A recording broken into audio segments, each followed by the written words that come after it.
or you did advanced level and leadership, this time you can join us fully in class. Also, I was teaching you in leadership class, and I hope that you passed.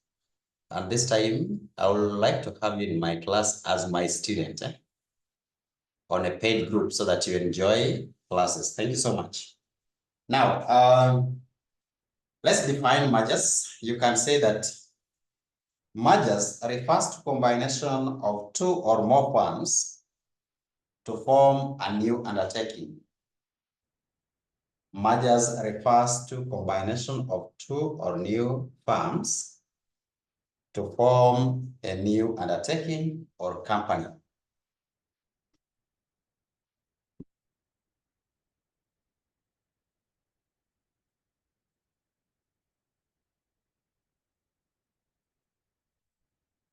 In the old companies, no, in the traditional merger,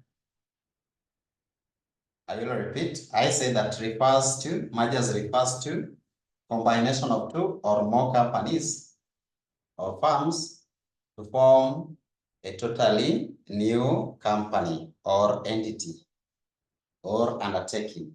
Two companies coming together to form a new company or entity.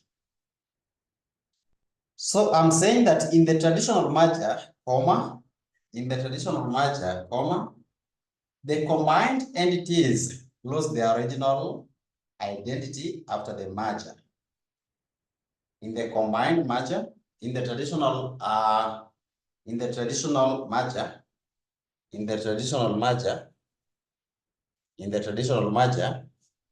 the combined entities lose their original entity or identity after the merger.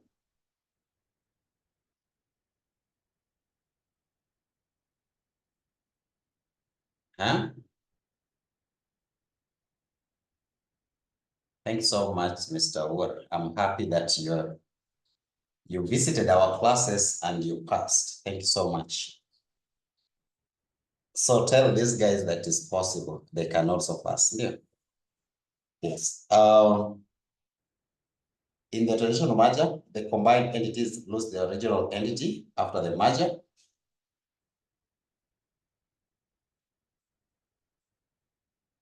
So in merger,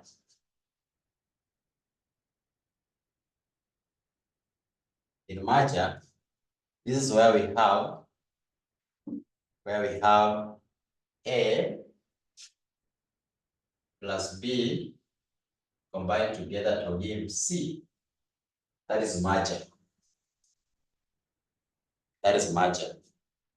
There are two things here. The topic is merger and acquisition. So what we are saying is that sometimes the business might not be doing well. If a company is not doing well, they can decide to come together to make a stronger entity, a bigger entity. Of course, we have advantages with this. When companies come together, they will enjoy the market share, they will enjoy the experience, they will enjoy goodwill. People have names. Now, because they are stable, it's better. They will also enjoy the facilities that they have. Think about, for example, one company in central Kenya and another one in Nyanza. If they come together, one thing that you can be assured of is that there will be a goodwill. Even those who are not part of these companies, any of them will think that this one is now a bigger entity that has got a national outlook. So unapata wale wanaingia kwa sababu wanasema hii kampuni hata iko na branch Kisumu. Hii kampuni ilianza Nyeri na imefika hapa. So hiyo peke yake inafanya hata other people who are not part of it now coming. Another thing is that people now ask, how many branches does this company has? Right now, they are having more than 20 branches in the country. You will operate and associate with it without asking mass questions. So we are saying that there are advantages. You also get experience. You also share the existing customers already. And I'm saying that you also share the facilities like the offices, the building. You don't need to open a new branch. When companies lose identity, when they come together for whatever reason, we shall be able to look at the reasons. And then they lose identity, like what we were having before. We were having CBA Bank.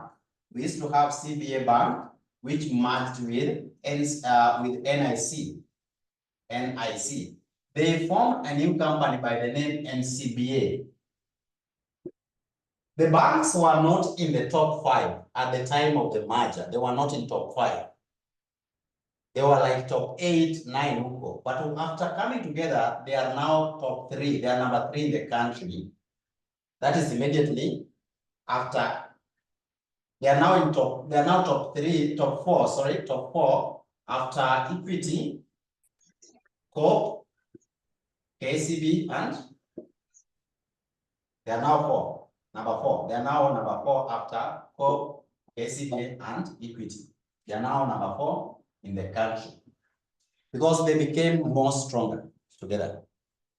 So in merger, we are saying that in merger, the companies lose their identity and a totally new one is formed. And then we have something called acquisition, which I want to say. I want to say that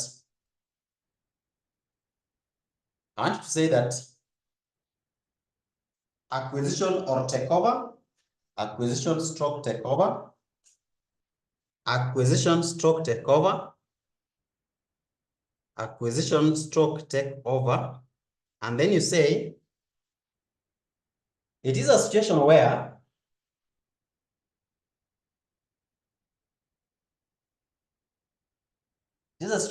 one company known as the predator, it is a situation where one company known as predator,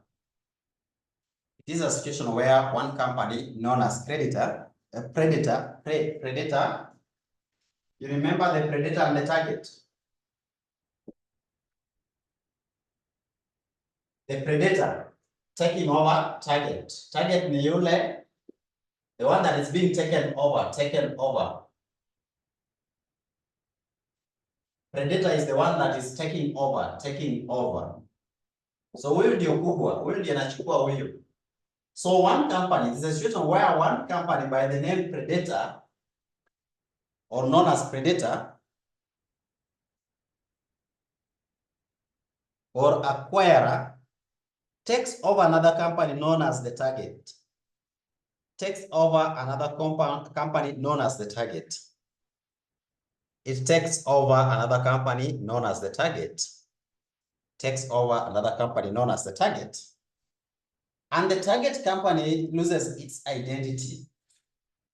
And the target company loses its identity. And the target company loses its identity. Therefore, at the end of the day, we are going to have things like this. We have a rat and a cat. When a rat and a cat meet, the rat will die. We shall have a very fat cat. So the product becomes 1. So we are saying that the target company loses the identity, but the predator remains a fat one, a very big predator.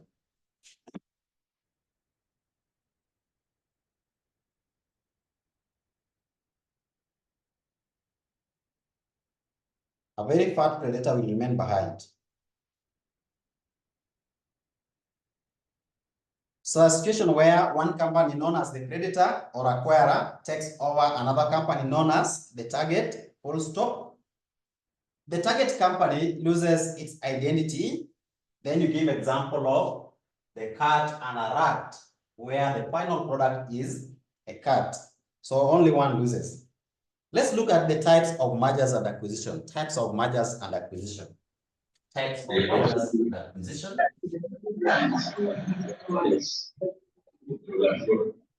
Types of mergers and acquisition.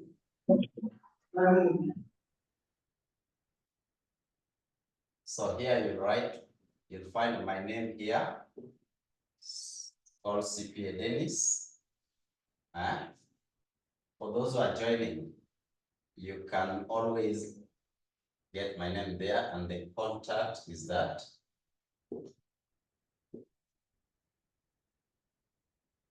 For FM and LM. So that is clear. Now, we are saying that we have that situation where one takes over another one. That is called acquisition. I've explained that, right? Then let's look at the types of mergers and acquisition.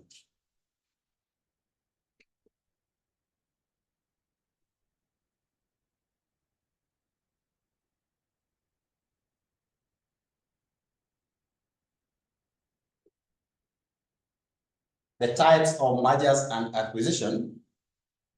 The first type is called horizontal merger.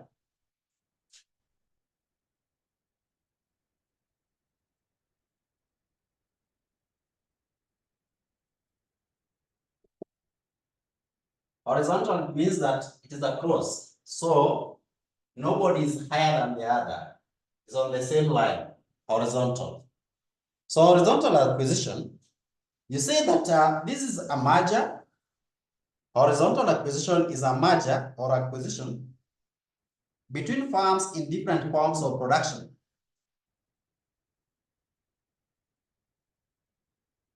Sorry, in the same line of business, sorry. A merger between firms in the same line of business. This is a merger between two businesses in the same line of business.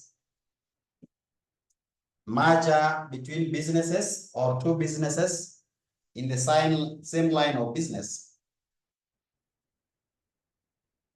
They are in the same line of business. The main reason for horizontal merger is to achieve economies of scale.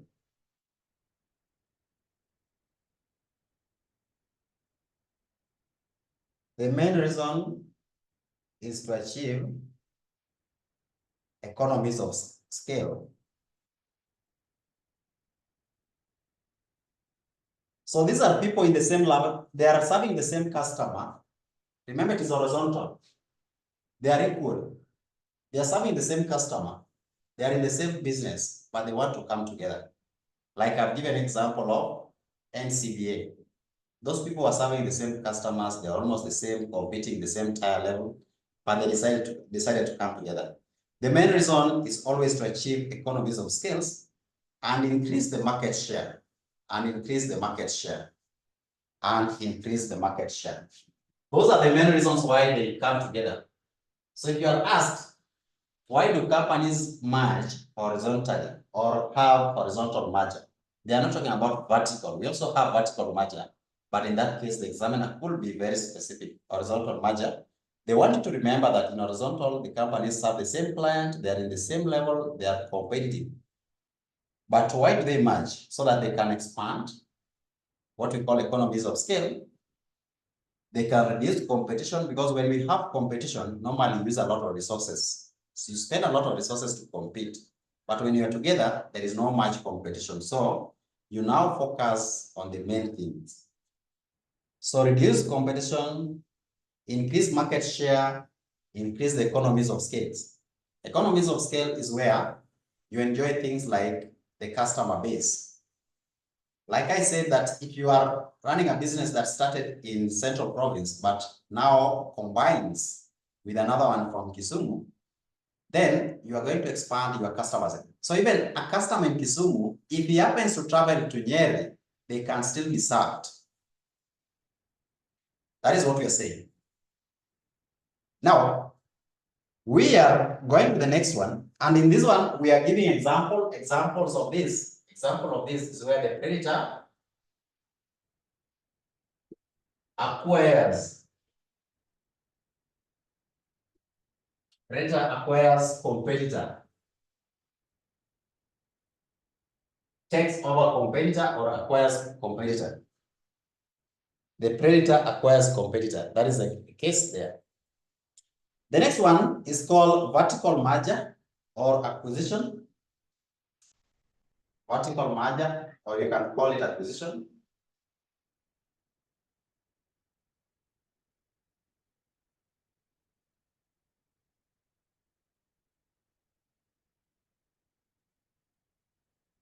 Vertical merger or acquisition. Then you say it is a merger between firms in different forms of production stage. It is a merger between firms. It is a merger between firms. It is a merger between firms. It is a merger between firms in different forms of production, or we can say in different levels or stages of production. different forms, level, or stages of production. Different forms, levels, or stages of production.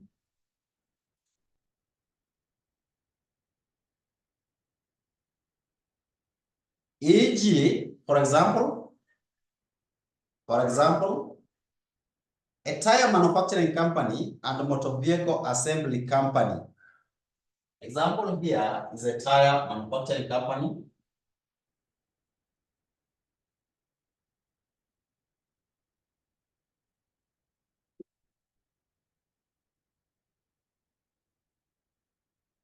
Merging with motor vehicle assembly company.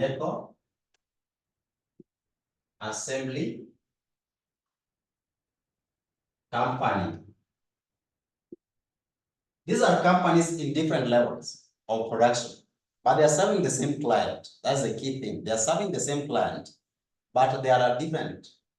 For this assembly company to assemble a vehicle, they need to take spare parts from different manufacturers.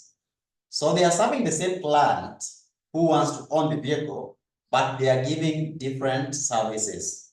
This one prepares the tire, this one assembles, taking the engine and the tire. So they can decide, instead of you buying from me or selling to me, why can't we work together as a team? Therefore, we call it vertical. So one is at the finished level, where assembly is taking place. And another one is at a lower level where we still have maybe tire manufacturing. But the customer will come at this level where the motor vehicle is fully done. Because the customer only buys tire when they have motor vehicle. So this is the final stage, the finished product of the final level. All right. So they are selling the same client. So they are not competitors at all. They are not competitors like the first one. I want to say in bracket, after giving that example, we put in bracket and say that predator acquires the supplier. A predator acquires a supplier. A predator acquires a supplier. A predator acquires a supplier. The predator acquires a supplier. The next one is called conglomerate.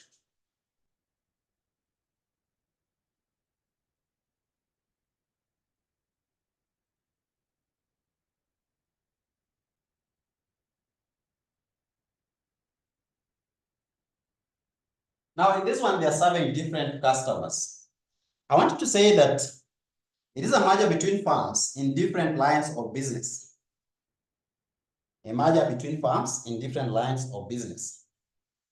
A merger between firms in different lines of business. A merger between firms in different lines of business. A merger between firms in different lines of business. The main reason here is to diversify. You know, if you are running in a business where one is in telecommunication and another one is in banking, if you are merging together, the reason is not to compete, is not to reduce competition, but to ensure that whenever one business goes down, another one picks up. So the main reason here is to diversify or reduce the risk through diversification. While the reason for vertical is the reason for merger in vertical is basically to reduce the cost of acquisition or to secure a supply of raw material. For example, if I know that ABC Limited is the only supplier of tire, and then I happen to manage to acquire this company, so I will have secured the supplier of the raw material. So there is no competition at all. But again, I will not have the shortage or have problems in terms of bargaining or the cost of acquisition because I own it. So for vertical acquisition, they are in different levels. The main reason is to ensure that they secure the supply of raw materials and eliminate competition. For diversity is under conglomeration, Flores. Conglomeration is where you acquire company in a different field. And we are saying that the main reason here is to diversify. It's to diversify, diversification, right? That is to diversify. Let's now look at reasons for mergers. Why would companies merger in general? Why would companies merge in general? What I've explained is that horizontal, the main reason is to do what? The main reason in horizontal is to, can someone tell me? Reduce competition, increase economies of scale, and the last one is to increase the market share. Under vertical, the main reason is to reduce competition and also to secure a supply of raw materials so that you can be able to, you can be assured of raw materials. You can be assured that you can always access the raw materials that you want. Conglomeration, I say that you can be able to reduce the risk of business risk through diversification. Business risk through diversification. Let's now look at the reasons why companies merge.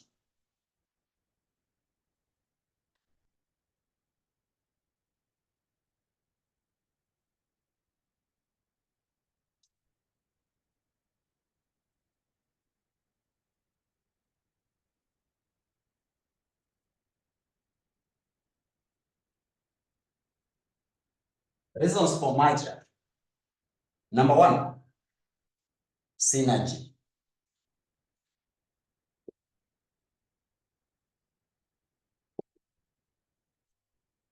You know, they normally say that 1 + 1 is 2. But in life, 1 + 1 is 3. 1 + 1 is 3. Right? Najua kama mnaishi watu wawili, especially ladies, if you are staying in the house, 2 ladies, one lady ataogopa kutoka nje kama kuna giza. Another one pia ataogopa kutoka nje kama kuna giza, lakini mkiwa wawili sasa mnaweza toka. In business or at the place of work, if you're working as a team and then you are stressed up or maybe you are overloaded, if you can be able to do transaction up to maybe 100 per day, and maybe another person can also do 100 per day, if you guys are together, you can do more than this. You can do 150. Why? You can do 250. Instead of having 200, you can do 250 or even 300. Why?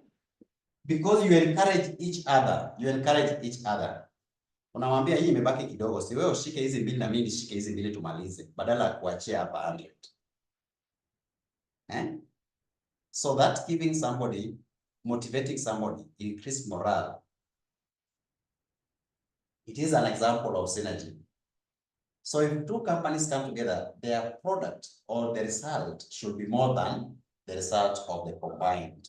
I want you to say that these are economies realized when performance of the combined firm is higher than the sum. These are economies realized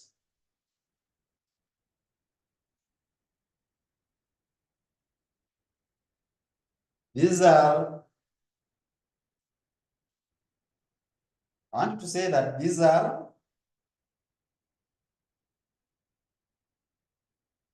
economies realized. These are economies realized when performance of the combined firms, when the performance of the combined firms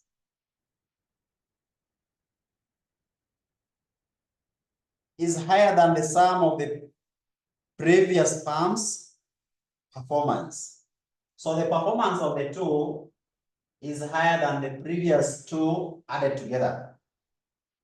Is higher than the sum of these 2. Is higher than the sum of the previous firm's performance. is higher than the sum of the previous firms. We are saying that these are economies realized when performance of the combined firms. The performance of the combined firms. Okay, letter A and B. A plus B is equal to 300. When A is 100 plus 100. Instead of being 200, the performance becomes higher than the sum of the previous performance of each. That is what I've just explained. These are economies realized when performance of the combined firms is higher than the sum of the previous firms' performance. E.g., we have operation stock market economies financed. E.g., operation stock market economies. E.g., operation stock market economies finance. Efficiency in asset utilization, etc. Efficiency in market utilization, etc. Efficiency in market utilization, etc.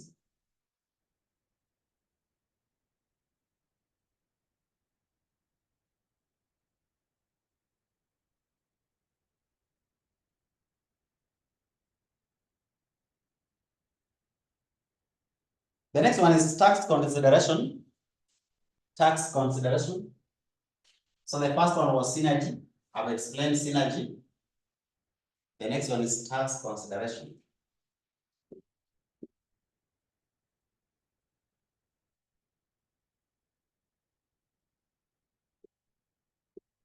Tax consideration. Then you say that a highly profitable company, a highly profitable company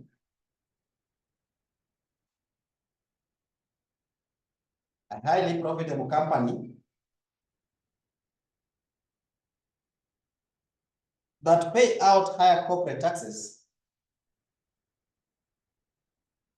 a highly profitable company that pay out higher corporate taxes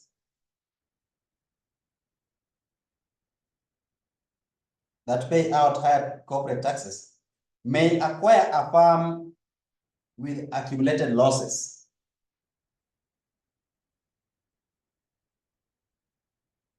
May acquire a firm with accumulated losses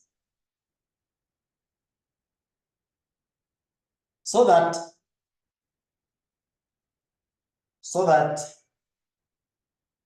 where the market allows,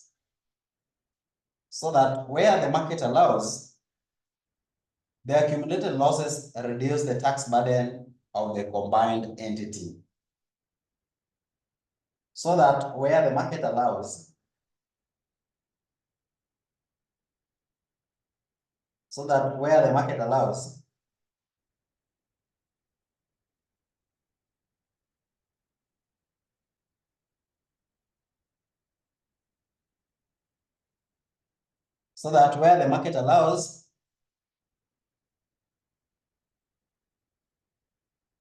the accumulated losses reduce the burden of the combined entity. The accumulated losses reduce the burden of the combined entity.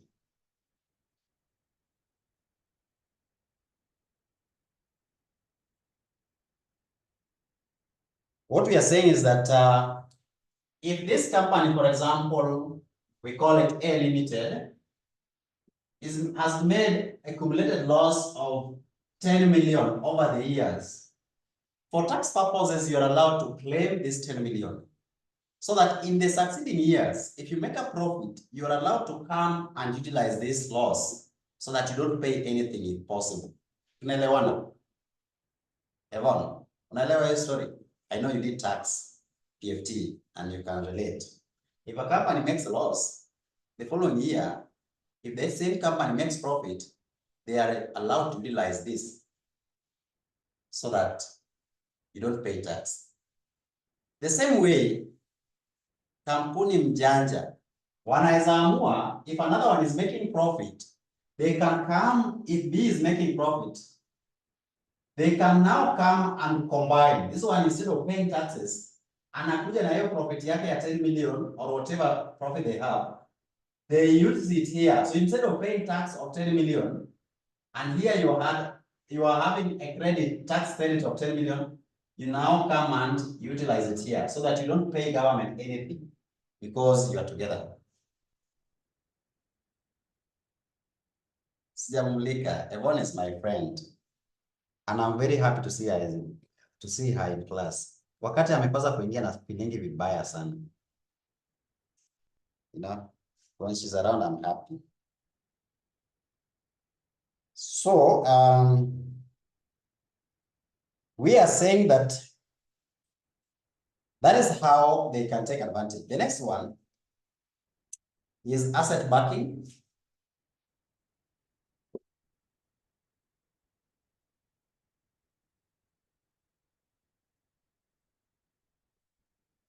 Asset backing.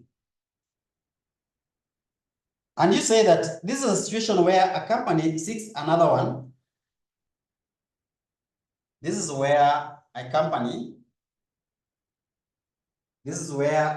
seeks another one with substantial asset for backup purposes.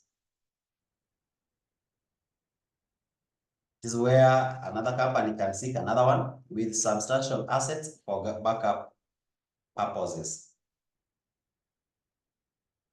So if another company does not have assets, yani, let's think about Safaricom. If Safaricom wants to get into maybe petroleum company, and we know that Kenya Pipeline already has the pipelines running from Mombasa to Eldoret to Kisumu, wako na pipes tayari.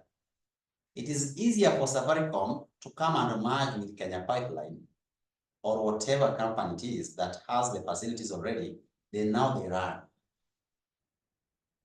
So that is called asset backup. Another one takes advantage of the other company, which is already stabilized and has enough assets so that they can be able to do what? To run the business successfully. So Safaricom might be having the customers, the muscles, but does not have the assets. Kenya Pipeline might be having challenges with customers or whatever challenge they have, but at least they have the pipes, the tunnels. The next one is number 4, called breakup of asset for sale.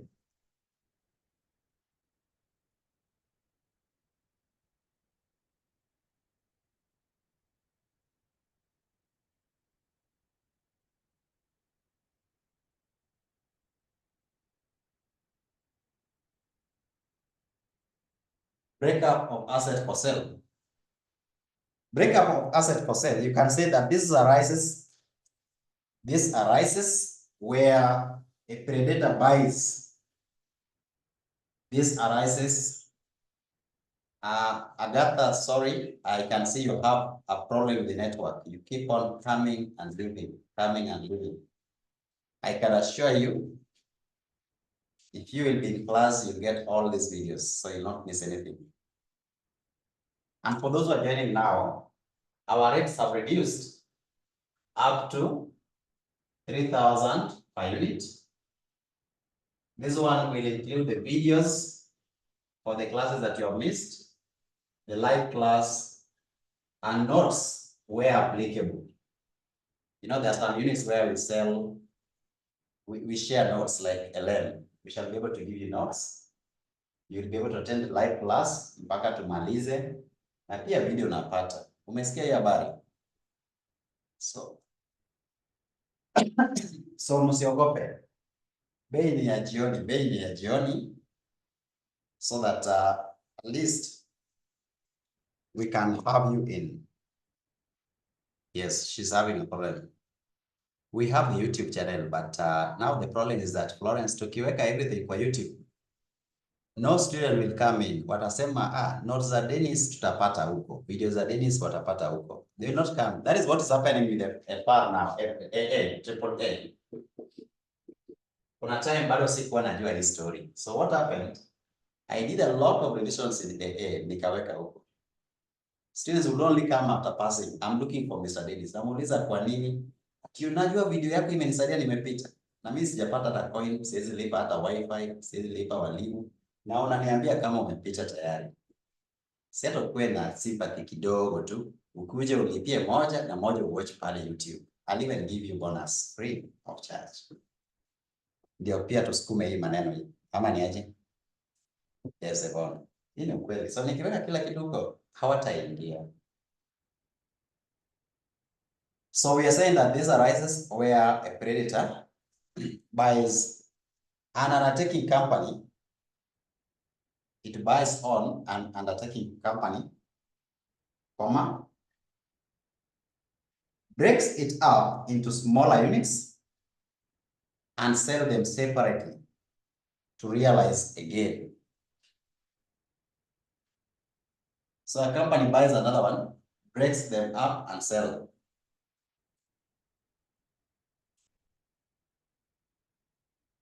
Separately. See kama tumeelewana? Now a company can buy a company because they want to sell you. Sometimes back, we used to have another competitor of Coca-Cola. Coca-Cola, what Coca-Cola did, they bought all the bottles for that competitor, from that competitor. Yana ananunua zote, ananunua hiyo kampuni yote. Then they go and destroy those bottles. Na hii kampuni yenyu pia wamenunua and is not running. So they remain without competitors. Companies do that. To reduce competition, they buy you and destroy you. They are no longer there. So they break it up into smaller units and sell them separately to realize gain. What are some of the negative motives of mergers? Those are positive. We also have negative motives for merger. Why would some people merge still? These are positive motives or positive reasons for merger.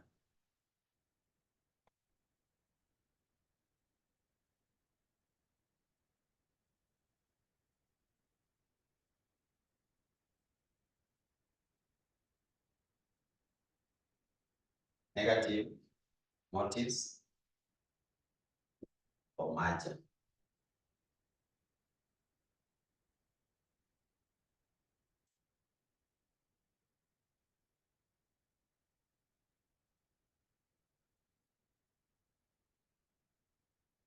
The first one is risk diversification.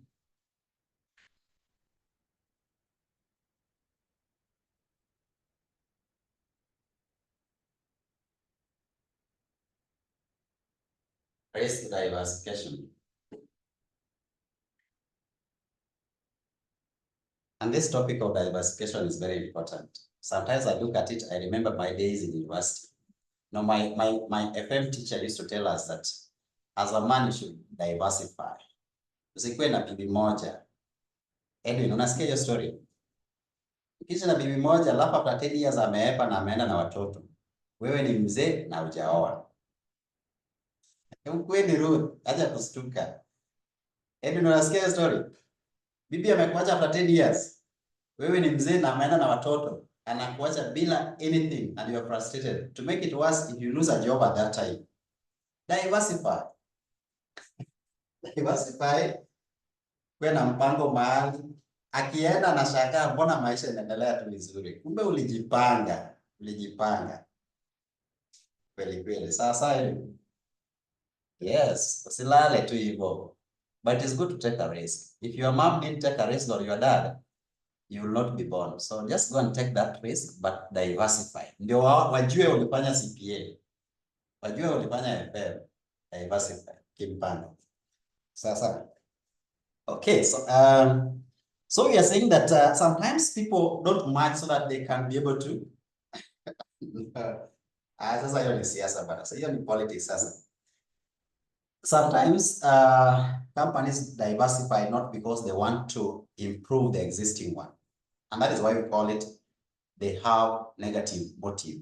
They are not merging to help the existing company, but they are merging for personal interest. Look at the first thing that we say, that they were merging so that they can have economies of scale. They can have increased market share. Lakini sasa wakati wana merge, whoever risk, they are not having anything to do with this company. It is not fair. So I wanted to explain that empirical studies show that individual shareholders, naona James amequit, ameona nimedanganya. It is not me who said, it was my lecturer. Yeah? Najua watu wengi wenyu ni mapastors na mapadri, lakini sio mimi nimesema. It was my lecturer. So empirical studies shows that individual shareholders are able to diversify risk more efficiently than companies.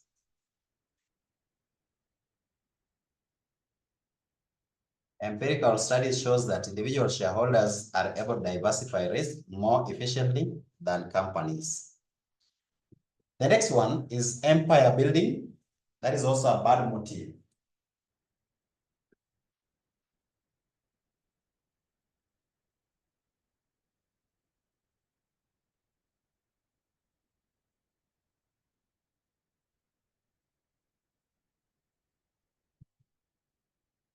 A bad motive. I pardon the first one. The first one says that empirical studies show that individual shareholders are able to diversify risk more efficiently than companies. They are able to diversify risk more efficiently than companies. They are able to diversify risk more efficiently than companies.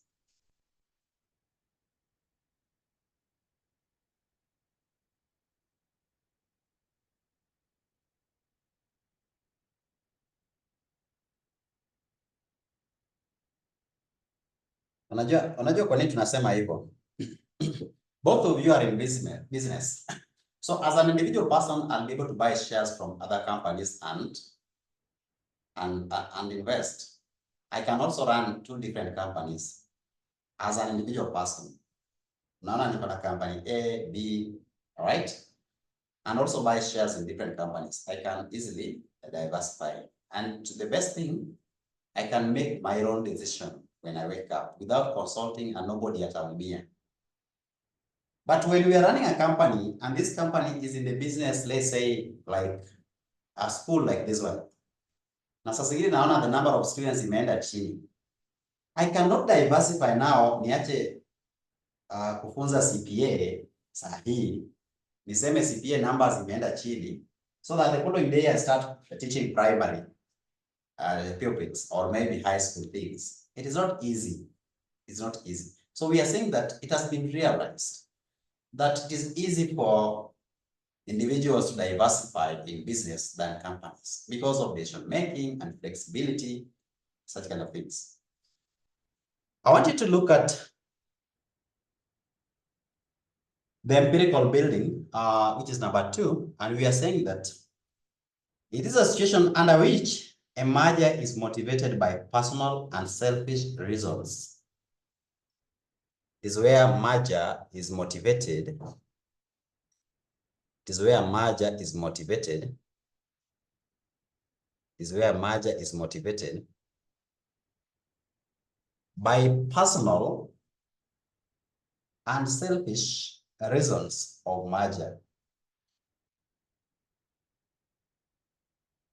By seeking to acquire more powers. You know, somebody can come not because they want to expand, but just because they want to control everything. So let's say that the market share for a company is 60%. As you can see, they have, or even let me say 70%. They already have the highest control in the market. Because maybe other competitors like B only has 30 or 20, let's say B has 20%.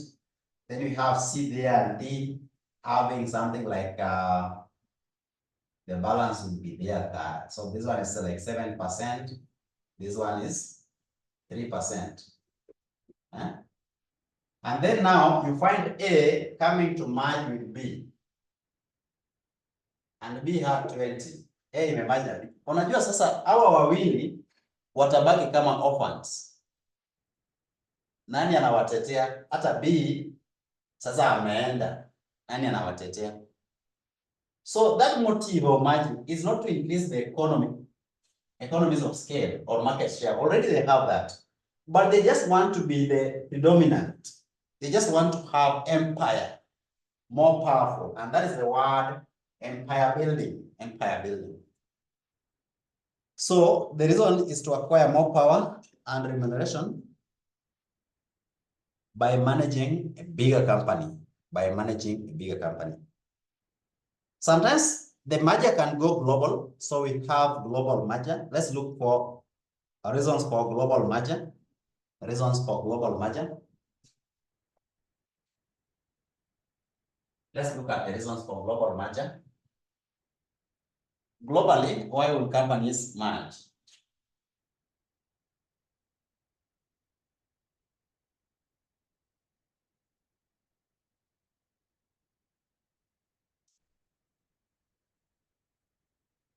Reasons for global merger. Number one, to tap opportunities in developing countries through acquisition. To tap opportunities, to tap opportunities, to tap opportunities, to tap opportunities, to tap opportunities, tap opportunities in developing countries through acquisition. Number two,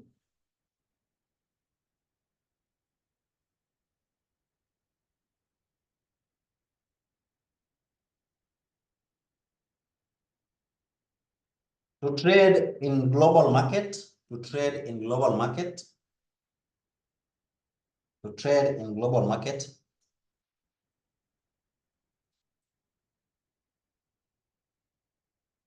trade in global market,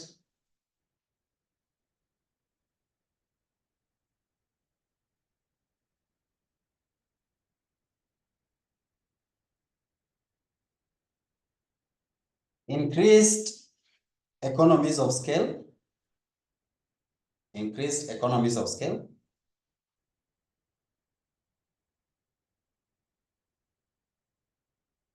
deregulation in the financial market, deregulation in the financial markets.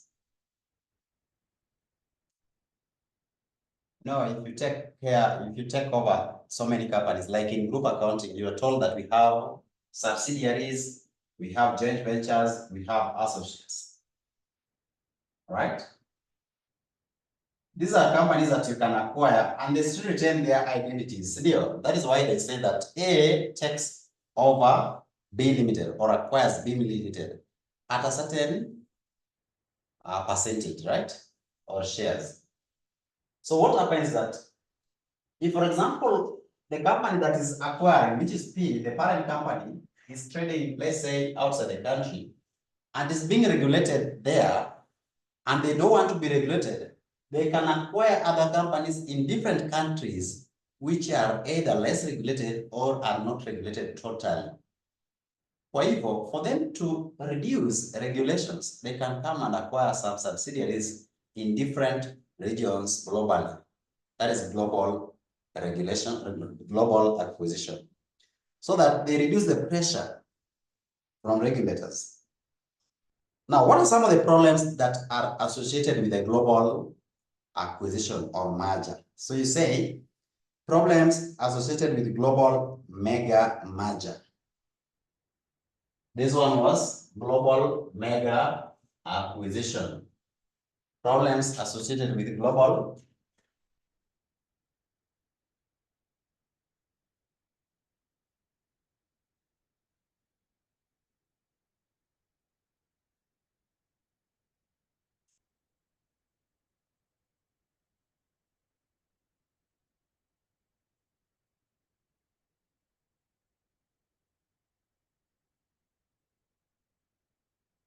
problems associated with global mega merger.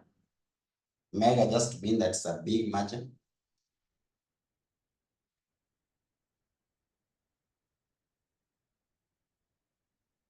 Number one, there may be diseconomies of scale. There may be diseconomies of scale as a result of high or expensive information network. Okay, expand kabisa. So you thought that things will be better. They become even complicated because of communication. You want to have one system, have a lot of communication, make decision, becomes a problem. So there may be diseconomies of scale as a result of expensive information network and telecommunication models. In terms of expensive networks, expensive information network, and telecommunication models. Number 2, job uncertainties as employees anticipate mergers. The first one I said, Topista, I said that there may be diseconomies of scales. There may be diseconomies of scale as a result of expensive information network, and telecommunication models,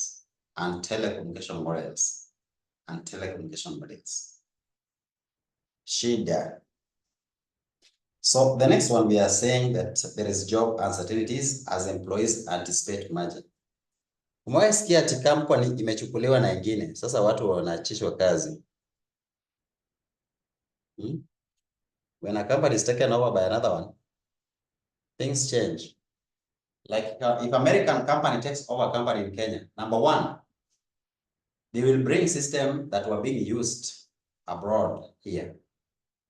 Their technology can take tellers home, kama ni bank, watu wataachishwa kazi. A friend of mine is working from home as accountant, nako peke yake. And the company is so big, lakini anafanya kazi nyumbani as an accountant. So the office is not even there. They just have a small office like a satellite in Nairobi. And then operations zote zinafanyika online. Accounting zote online. So if that company acquires another one in Kenya, imagine what will happen. What wataenda nyumbani? So we are saying that number 2, job uncertainties as employees anticipate mergers. Job uncertainties.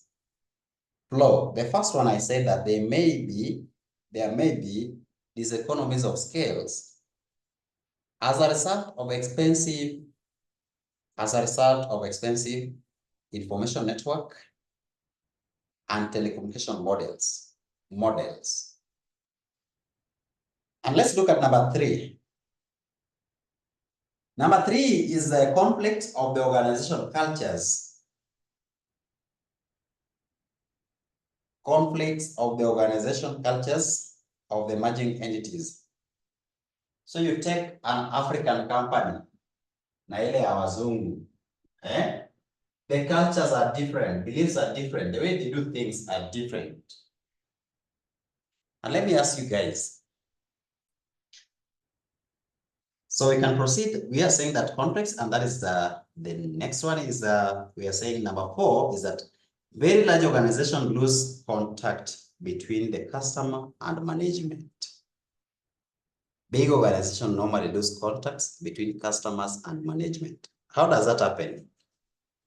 When you are here, you are serving the people in the local area. Wakati the company is taken and the branch manager become a mzungu, the branch manager doesn't care about the people in the local. So that touch inapotea, right? When the company is now global, they lose that touch with the members of the public or the original customers.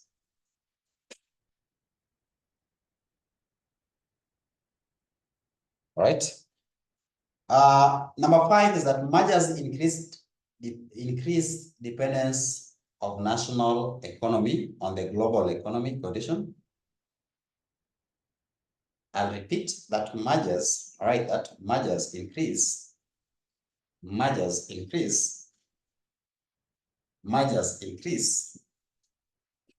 dependence of national economy.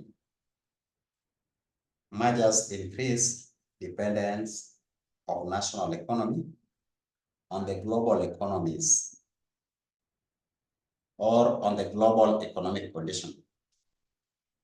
Inafanya sasa a country that will depend on itself is now depending on the global economy. You see now, think about taxation. I want you to look at it from the taxation point. that one company was purely in Kenya.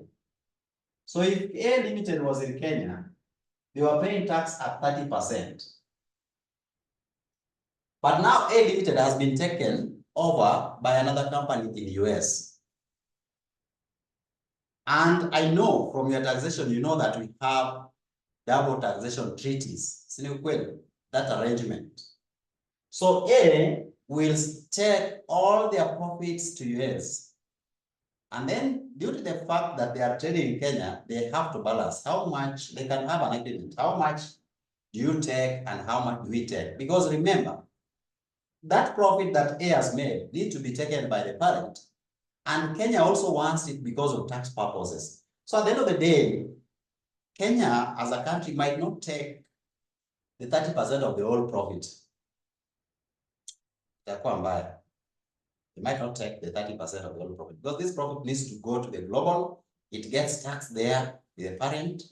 So that is a challenge. So now it means that a country like Kenya might now depend on global economy and not just the Kenyan economy, the tax treaties and all those issues that they have, right? Those are interesting. So we're saying that mergers will increase dependence of a national economy on the global economic condition due to the ties arising from mergers with foreign entities, due to the ties arising from mergers with foreign entities.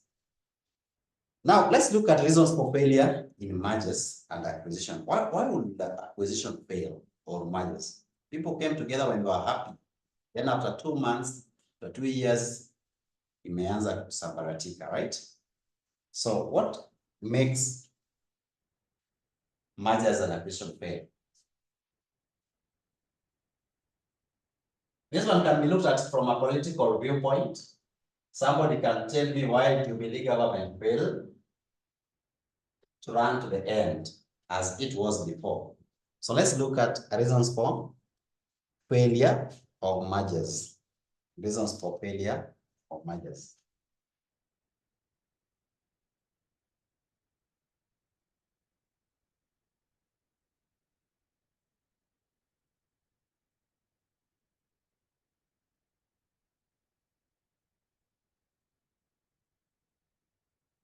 The first one, cultural differences.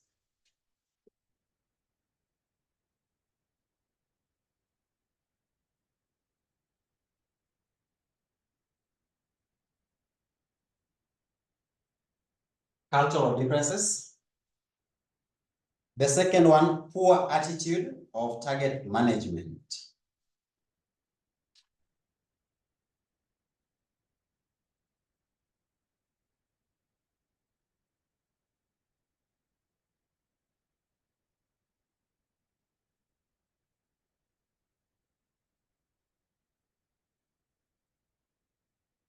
I'm hoping that those are self-explanatory.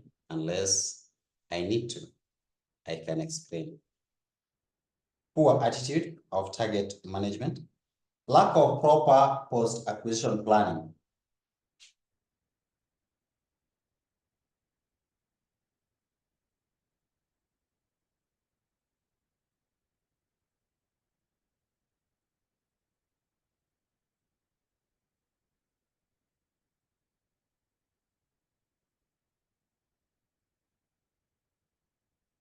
You acquire, but you don't. It is like taking loan. You take loan, but you don't have a proper plan after that loan. Shachukua loan, what follows? So you don't have proper structure or plan. The same thing when you have acquired a company and you don't have proper plans on what you need to do after that, it might not work for you well. Lack of knowledge of target company.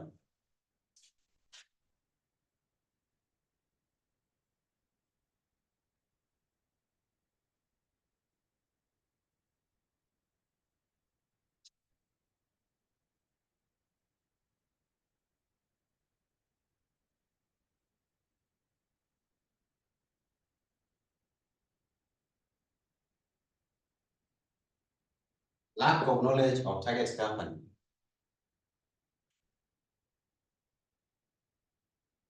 Little or no experience in acquisition.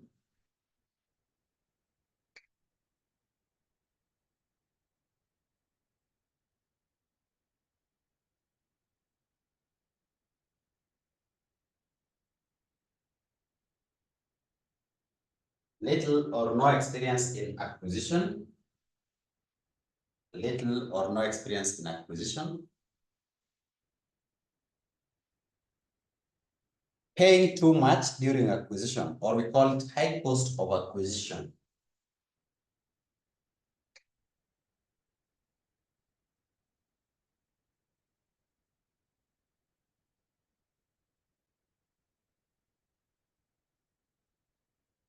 High cost of acquisition. You know, you can pay too much that you realize this thing is not worth it. Kwa biashara saa zingine tunaumia. When Uber came, those days when Uber came around 2015, 2016 hapo, Uber business was one of the best. Hao watu walikuwa na ringa, wanakwambia for you to bring your car and do business with them. No, it was about coming together. You are the partner, they are the owners of the company, and they don't own any motor vehicle. They don't do any repair. They only give you the network. And you must buy some good cars like Premium, Allion, Fielder, those like cars. Ukikuja na Belta wanakufukuza. Wakati huo, Vitz was not considered to be a car. So, those cars were so expensive. You could buy them at around 1.3, 1.2, a new one. And it has to be new, brand new. So, kisha leta hivi kwa biashara, you realize that, well, Fielder, not filter. Hakuna. Oh, ya umesema ati Fielder. Yes, hiyo gari inaitwa Fielder. Hiyo gari inaitwa Fielder. So, we are saying that, I'm saying that after bringing the car, ndio sasa Uber imekuwa Uber. Number one, the rate is high. Ile pesa wana charge is high. That means that we didn't have a good understanding or knowledge on how it operates. Sasa hiyo ndio sasa unastuka, kumbe sio vile nilikuwa nafikiria. They become discriminatory. Unaweza kuwa na mtu hapa, your neighbor is getting customer na wewe upati. They will direct to people that they want. So unapata mtu anapata trips mingi na wewe unashangaa. A small complaint, they exaggerate it. They can even ban you for 2 weeks. Na say you unalipa loan. So you realize that kumbe this business I paid a lot of sacrifice than what I can easily gain. So people ran away from that. Then little cab came. Another little cab, right? Then now others came and followed. So today we have both. So what we are saying is that sometimes you can get into business without proper understanding your partner, just like in marriage. You don't understand your partner. Hajakuelewa vizuri. The same with this, you don't understand, then you realize that you pay excess. Na ndio maana mimi story ya harusi sitaki kusikia. Unafanya harusi ya 1 million, unabaki after 2 months, 6 months ukilipa loan. Na wewe ndio wanaume na kelele yako. Flow. Nasikia hiyo maneno. Watu wanaume sasa hivi wanaogopa harusi. You pay, take loan, unabaki ukilipa for 6 years na dem alienda. In fact after 2 years unasikia amepata jambo lingine wanafanya harusi. Utafanya. So that high cost of acquisition manze, hizi vitu zinafaa zikuwe bure. Cost of acquisition is quite high. The next one, number 7, we are talking about external factors that can also affect the business, like shift in markets, shifting market. You've acquired the company, ndio huyo market imepotea, imeisha. What do? You merged immediately after merger. I'm giving you good experience. Like these are practical things by the way, Florence. Sio mchezo. When I start with the culture, our culture was the best. We were more Christian when we were in traditional ways than when we are copying the wazungu.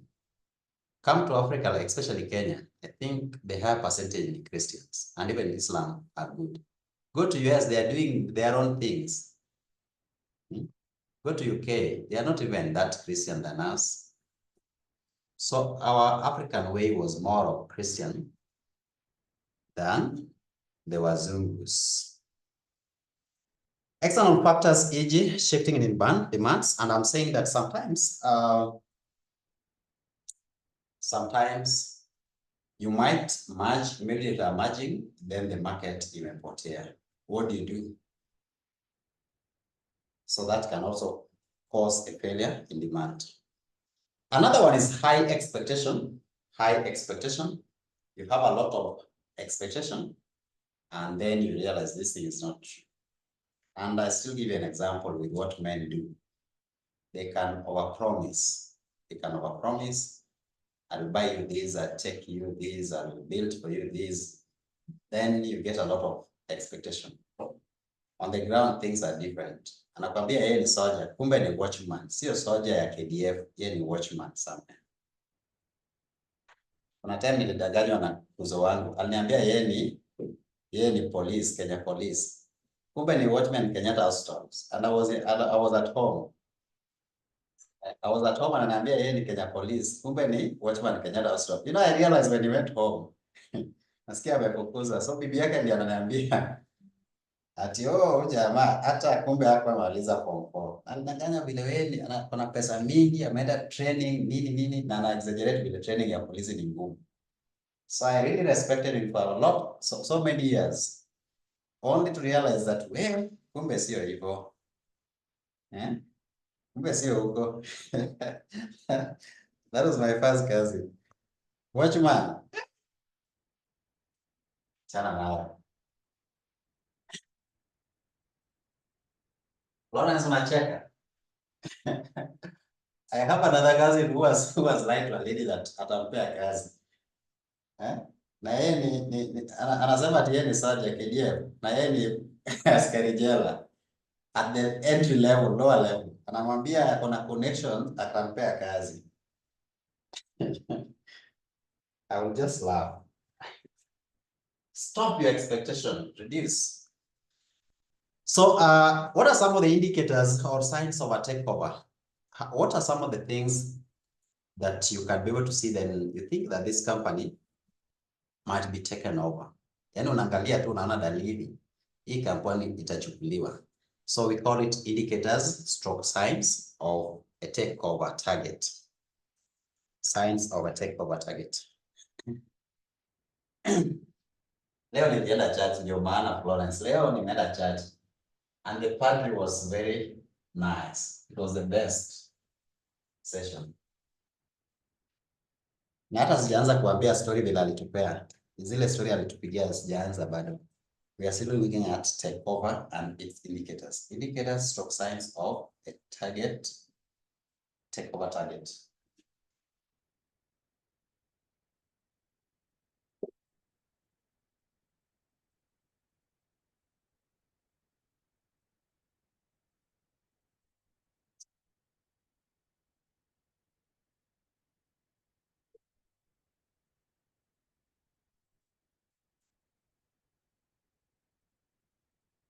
So the first one is growth resource mismatch.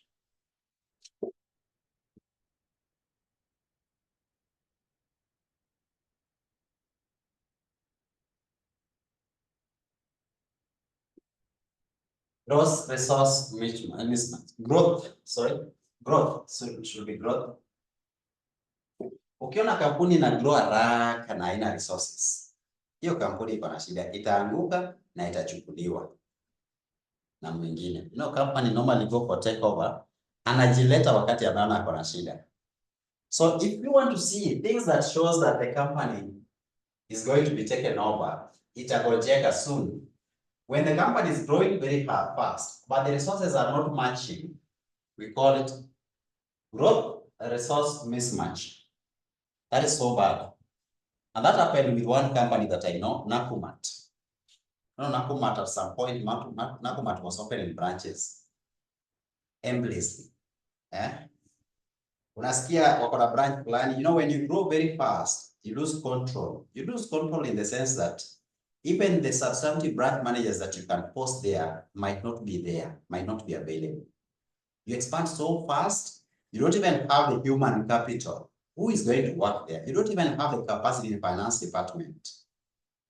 The finance department has got maybe like 4 or 5 people, but the company has got 19 branches, 20 branches. Who will do reconciliation for them? So when a company is growing very fast, and that does not match with the resources that are available, you need to be very skeptical, right? So we are saying that where a company has a high potential growth, but no capital resources,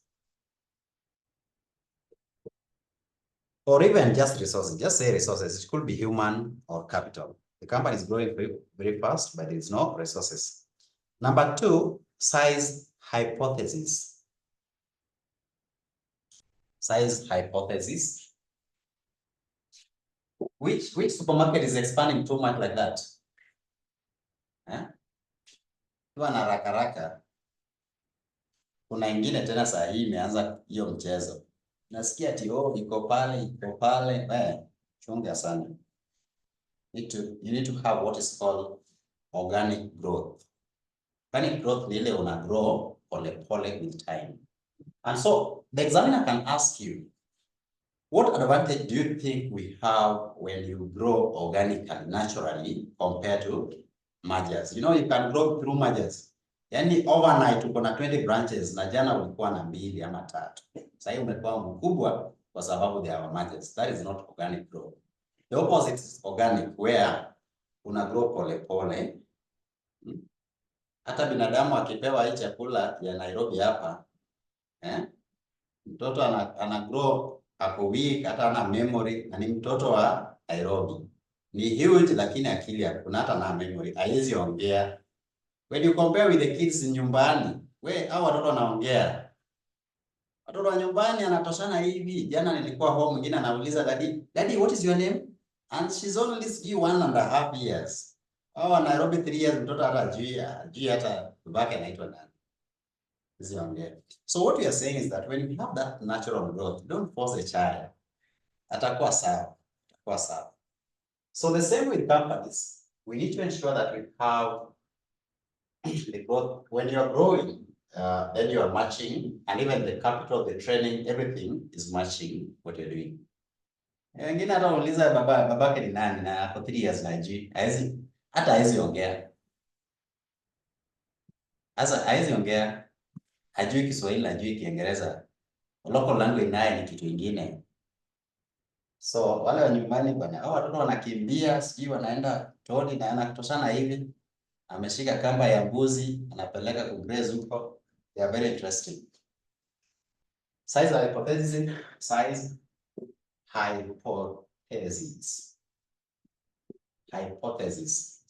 hypothesis. So this one we are saying that smaller companies are easier to absorb and have easier, and thus easier target. Hii ni ukweli. Wenye wako huko Nairobi watakwambia flow. Watoto wa Nairobi ni bure. Nikunaona wamenona tu.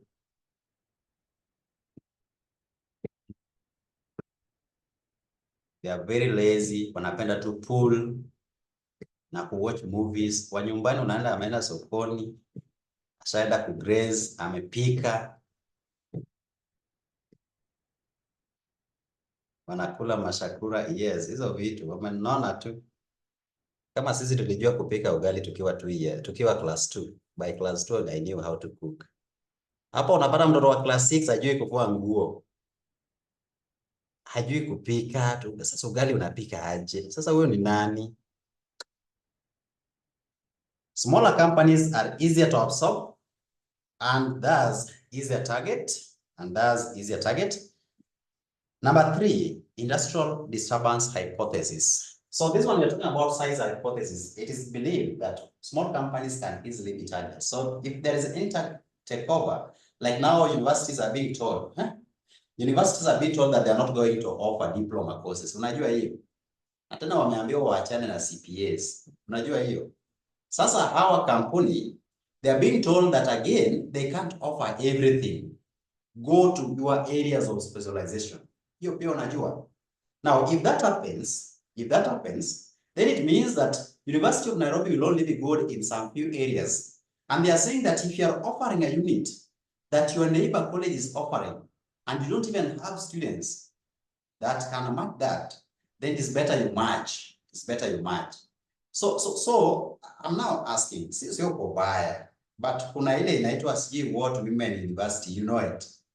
In case they are offering law, hiyo university ya women, in case they are offering law, I'm not undermining that university, but this is the reality.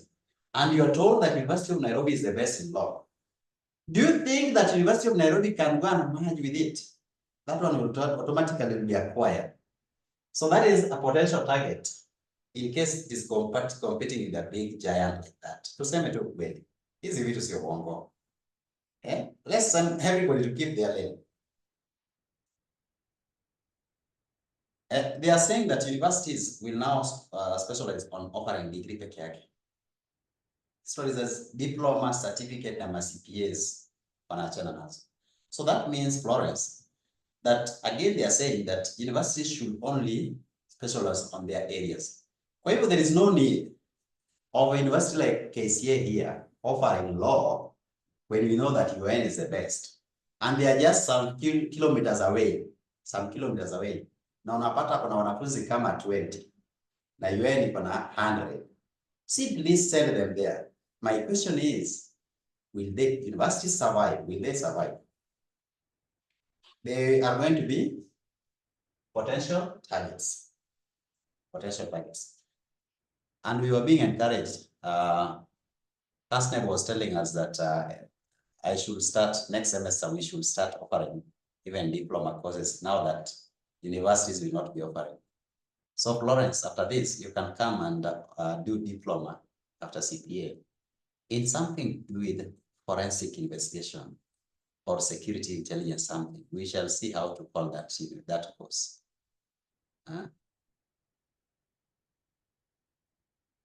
Watoto waone. Pale nzari. Ati watoto, Nairobi ni fani. Sisi tulikuwa tunaenda 4 kilometers away.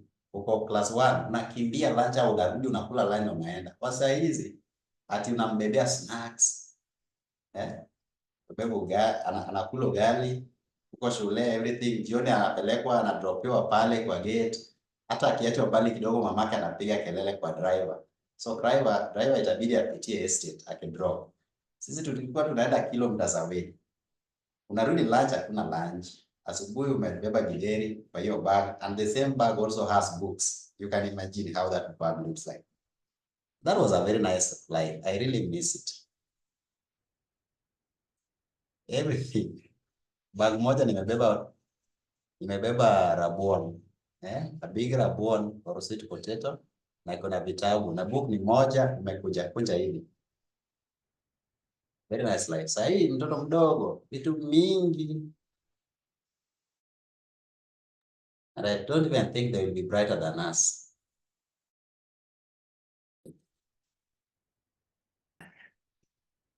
So again, after that short break, we need to proceed. I don't want a very big break.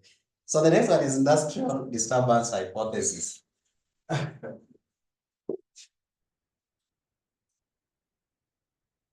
Industrial disturbance.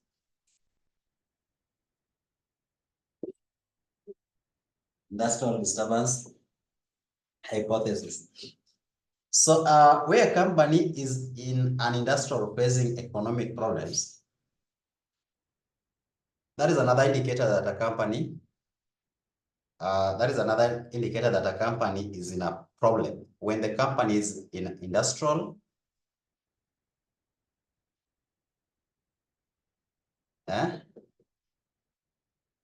Milka, wewe pia ni slay queen basi. Kama unalia kuku ikichinjwa, wewe ni slay queen. Where a company is an industrial facing economic problems, where a company is an industry, or not industrial, but where a company is in an industry facing economic problems, or rapid technological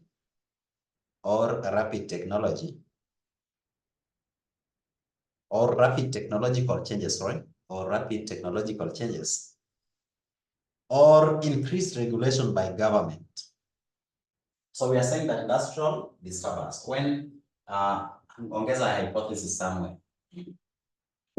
industrial disturbance hypothesis. So we are saying that when the industry is disturbed, how do you know that the company is in a problem, when the industry where the company is operating is disturbed.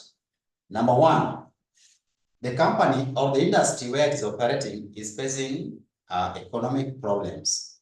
Facing economic problems in the industry, that is number one. Number two, if there is a lot of changes in that industry, that is number two. Like the company a battery. You know, remember those dry cells we used to have, the dry cell or the white cells? That industry is actually not there. I don't think that is there anymore. When was the last time you used dry cell, or especially huko nyumbani for lights? So that industry was in a rapid technological changes. That is an indicator that this company will go down. Like Eveready Paka Power. Those who can remember Eveready Paka Power. Then we also have increased regulations of government. Increased regulations of government. That is also a bad indicator that is still under industry disturbance. We also have PE ratio. That is number 4. PE ratio, I hope that you're now familiar with this. PE ratio is familiar with this, and we are saying that that is profit earning ratio. So companies with lower PE ratio are considered undervalued and thus easier target. Companies with lower PE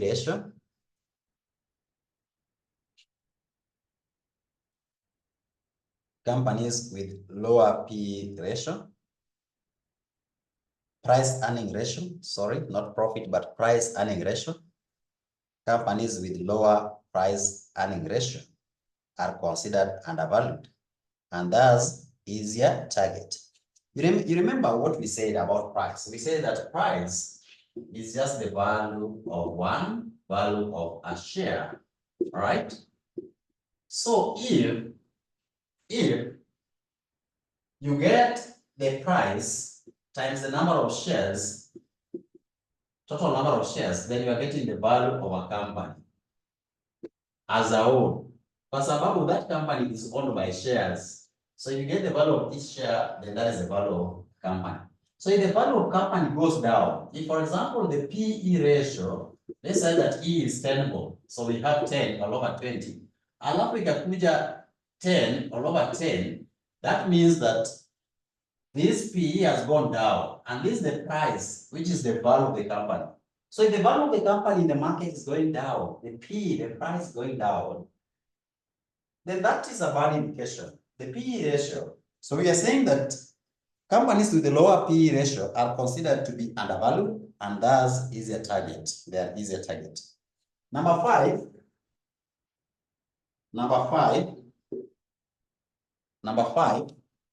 is inefficient management. Inefficient management. You have poor managers, things are not being well managed. And this one affects many companies. As an auditor, I can tell you, companies are suffering outside here. Flow. The things that we teach in class is different from what people are doing in the field. The things that we teach are totally different. We have poor management outside here. Yes, ni true. Unaona mtu ni daktari anajiita ati doctor, akona CPA, wanaenda training sijui Zambia, lakini akikuja kwa ofisi ukimwambia vitu anastuka. Also inakuanga hivyo, unashangaa huyu alisomea wapi? Na ni CPA, na ni daktari, na anaenda training US, sijui wapi. Juzi alikuwa sijui wapi.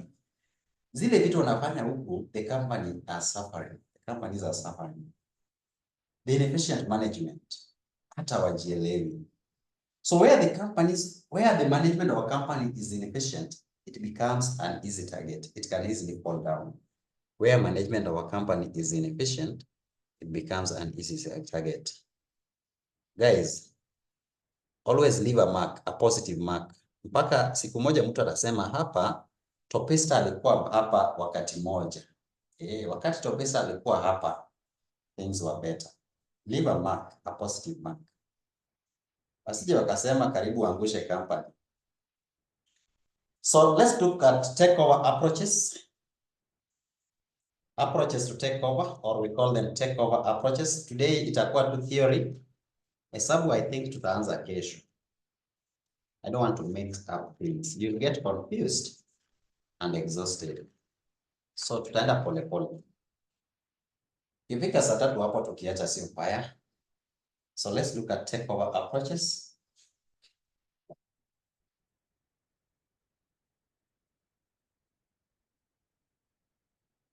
Takeover approaches.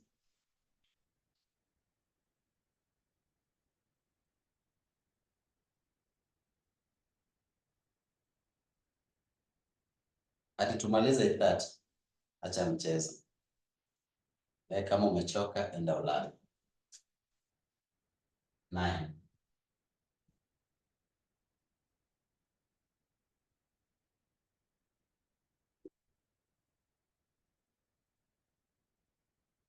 Takeover approaches. The first one, that it means that I have 16 minutes and I want to finish the theory. I still have like around 2 pages to go. Alafu naniambia niache katikati niendelee kesho ni mix na hesabu. Hiyo ni ungwana. Friendly approach or casual pass.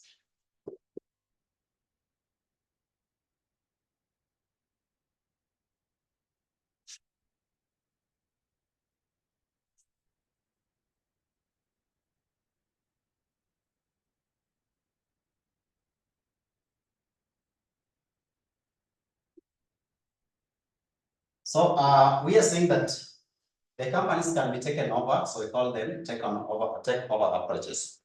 Yes. Ni kama kuoa, unaenda unaambia pole pole kindly. But sometimes there are also those that are very unfriendly. Kama social wetu alikuwa anatuambia they were being forced, they were taken over by force.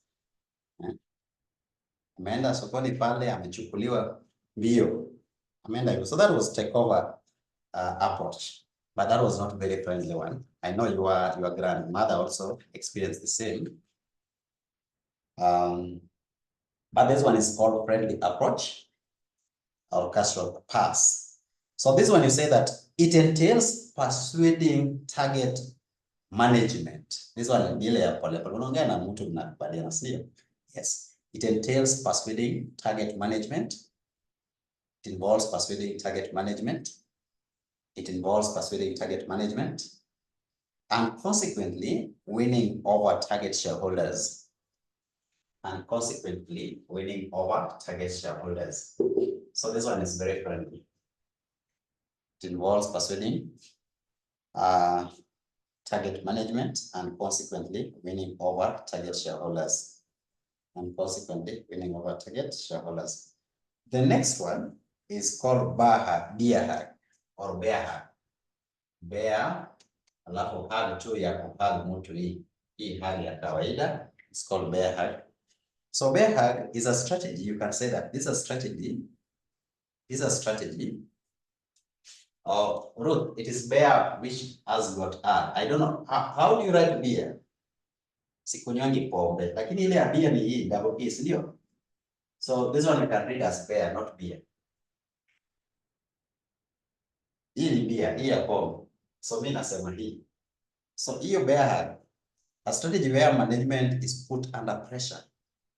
This is a strategy where management is put under pressure by making offer public and thus exposing opposing managers. A strategy where management is put under pressure, by making offer public, and thus exposing opposing managers. Yani, hii ni funny. You threaten somebody. You know, when you want to take over, kuna wale wanakataa na wengine wamekubali.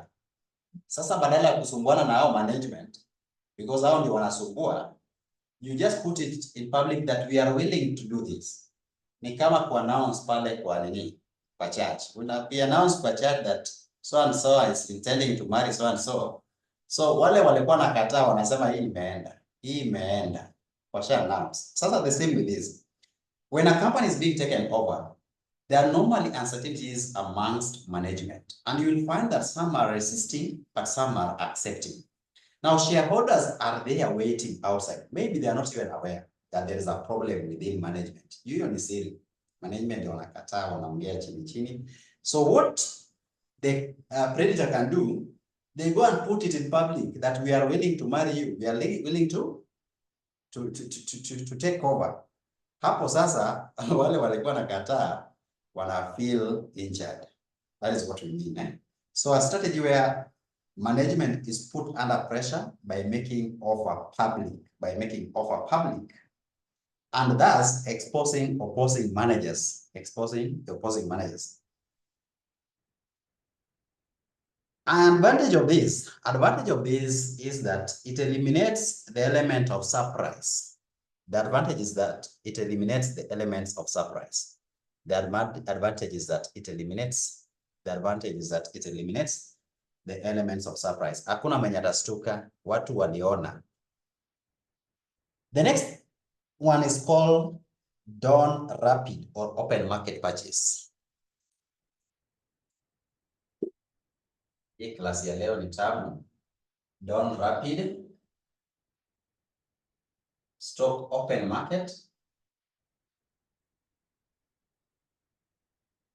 purchase. Open market purchase.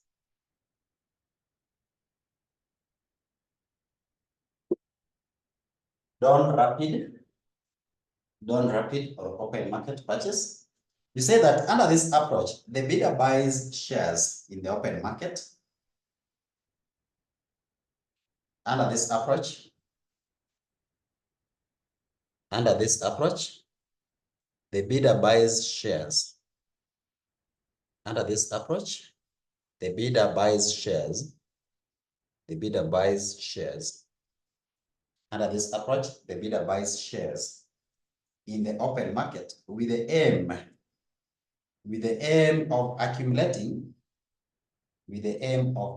sufficient proportion to make a formal bid. Yeah, huyu sasa ni mjanja. What they do, they go to the market. Let's say that you want to take over KCB. So if you want to take over KCB, you know, at the end of the day, the shareholders will come and vote. They will come and vote. So what you do, you buy shares of KCB to an extent that you now own 70% or even 80%. The day you will come and lodge the bid that now you want to take the whole company, hakuna mwenye atakata. You are the highest voter because the voting depends on the shares. One share, one vote. So in open market, you just go and buy kidogo, alafu siku moja unalipwa hiyo siri. Unasema, I'm now ready to take over. So I was saying, Topista, that under this approach, the bidder buys shares in the open market, with the aim of accumulating sufficient proportions to make a formal bid. With the aim of accumulating sufficient proportion to make a formal bid. Wakati sasa uta place your bid, hakuna mwenye atakataa. Sindio? Another one is called, that is number 4, is called street sweep. Street ya barabara, street sweep. Unafyeka kila kitu. So inaitwa sweep. Number 4, street sweep. Street sweep is an approach under which the bidder buys shares. It is an approach under which the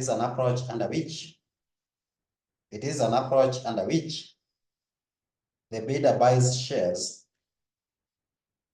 Is an approach under which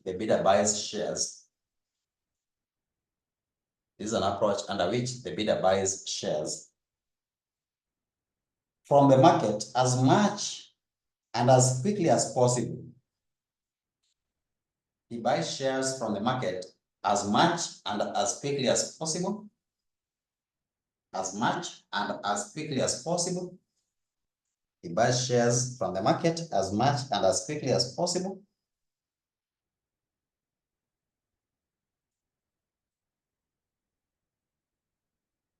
Ni kama una clear kwa market. You buy shares as much and as quickly as possible. Full stop. It entails seek out large shareholders. It entails seek out large shareholders. It entails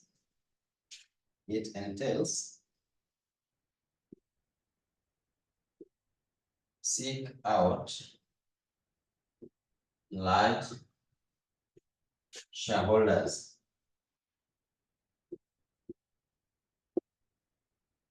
So what they do here, they buy shares as fast as possible, as much as they can, and they are targeting the large shareholders. Wananunua from the shareholders that have got so many shares. Ndio wapunguze nguvu yao, lakini wanafanya haraka haraka. That is why it's called street sweep. Ni kama wanafyeka barabara. Clear, so that when they now shoot, nobody can defend. The next one is called a proxy context. A proxy context is number 5.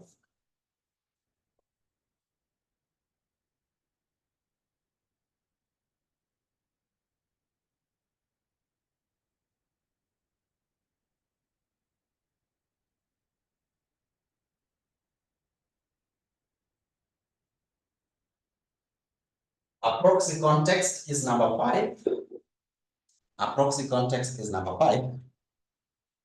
A proxy context is number 5. You say that it entails soliciting target shareholders for their proxy rates. It entails soliciting or soliciting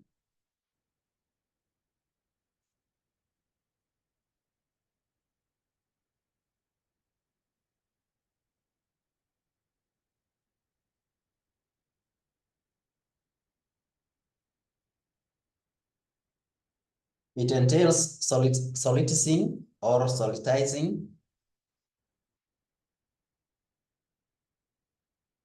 It entails soliciting target shareholders for their proxy rates, into bracket, rights to rate on their behalf.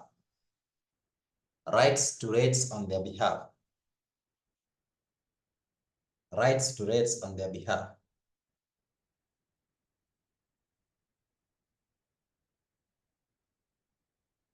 Rights to rates on their behalf. Entails soliciting target shareholders for their proxy rates, into bracket, rights to rate on their behalf.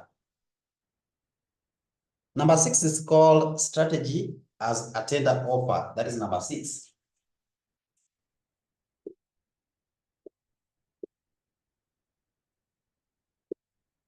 Strategy as a tender offer.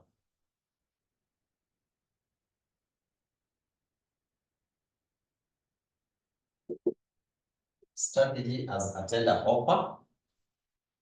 Strategy and a tender offer entails offer of cash payments to target shareholders. Offer of cash payments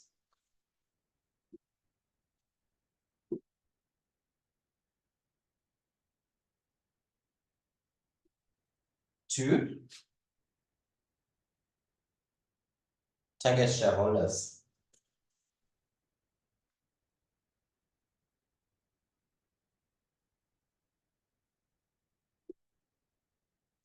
Number 7 is the last one. It's called litigation.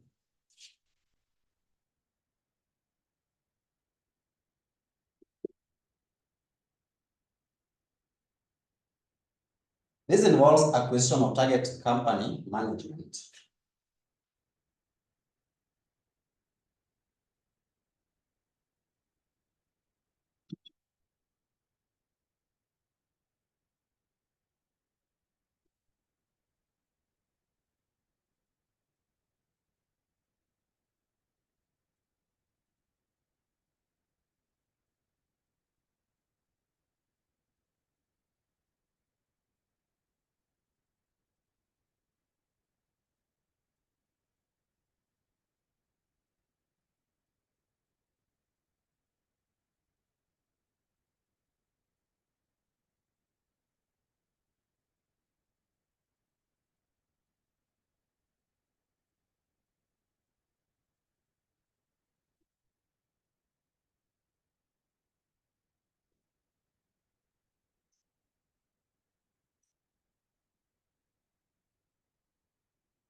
So we are saying that this involves accusation of target company management of acting against interest of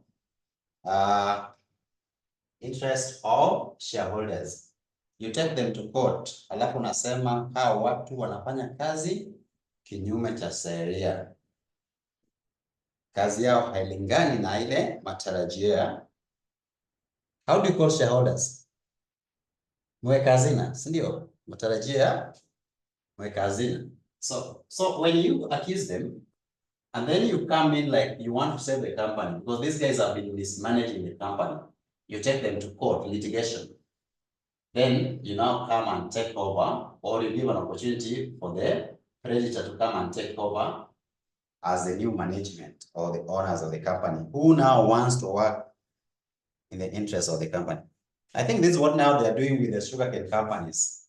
They are telling us that the sugarcane companies should now leave the state. It should now go, or the public, it should now be privatized. The state were not working in the best interest of the shareholders.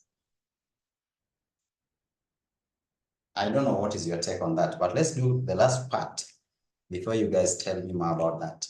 Let's look at the defensive techniques or mechanism. So the examiner can call it defensive techniques or tactics or mechanism against mergers and acquisition. In exam, they can use the word against mergers and acquisition, or they can use the word against forceful takeover. Yani they are being taken over unwillingly. Mechanisms against forceful takeover. That is the last part for today's class.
Against mergers and acquisition. So for them to prevent or to protect themselves against mergers and acquisition, how do they do it?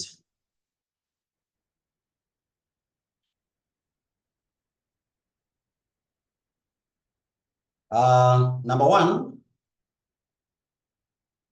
is called persuasion. Persuasion.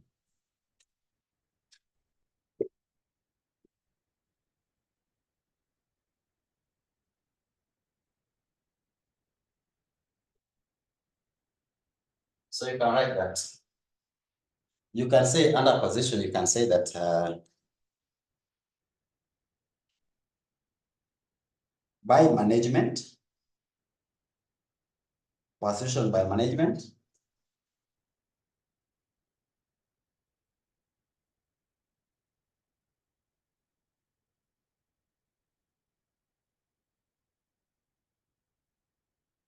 persuasion by management, that the offer is not in the best interest of the shareholders.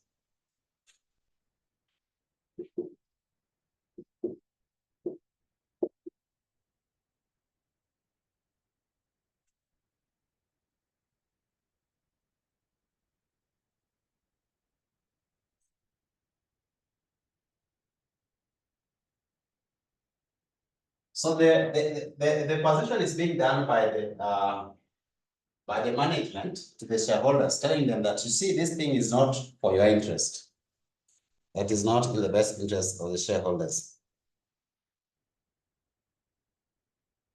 The next one is delisting. Hii ni uongo tu. They know they are going to lose jobs, so they are telling shareholders that, you see, hii kampuni ikichukuliwa hautasaidika, msikubali. Because they know, management knows that it is the shareholders who will come and vote on whether to be acquired or not, so they can go and convince them. They persuade them. The other one is called delisting. Delisting. Then you say that this involves converting a public company to private company.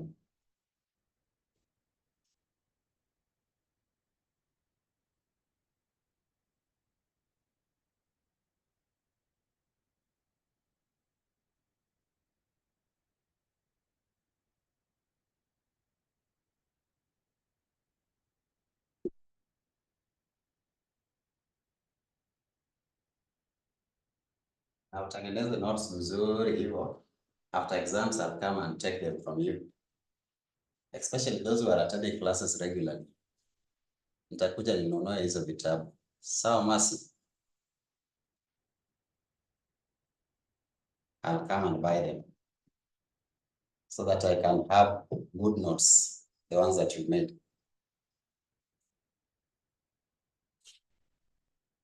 So we are calling it as delisting. So you convert public company into private. What we call privatization. The next one is poison pill. Poison pill.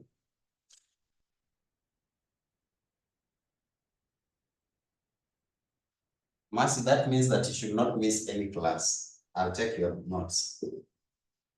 Kisha Peter. Poison pill. You know what a pill is? Zile vitu tunameza, si ndio? Alafu kuna hii sasa tunasema unaita poison, something dangerous. So imagine unameza kitu dangerous. Ukimeza kitu dangerous, nani atakuja kununua wewe? Hiyo ni ujanja ingine. So you are saying that you are trying to make the target company become unattractive so that nobody wants to move closer to it. You say that making a company, right? Making a company unattractive to potential acquirers.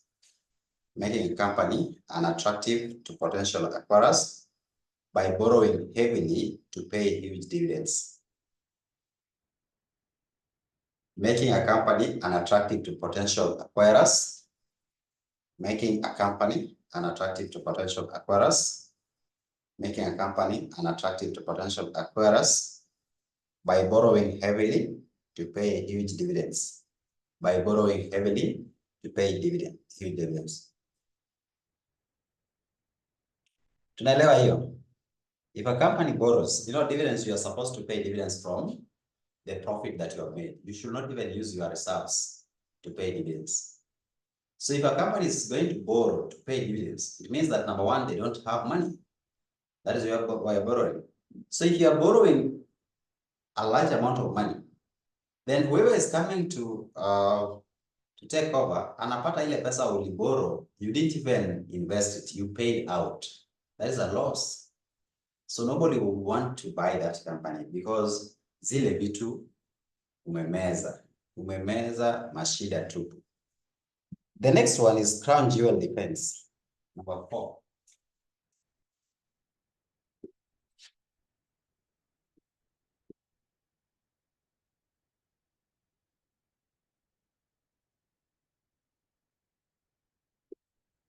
Crown jewel defense. Crown jewel defense. So you know that jewel, from the word jewelry, those are good things. But how does it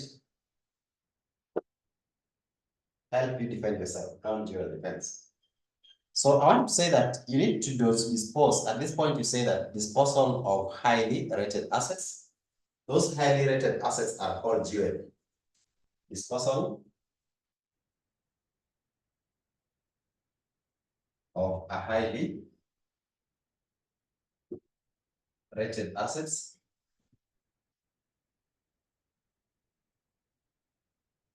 what was inunue that is attractive to predators.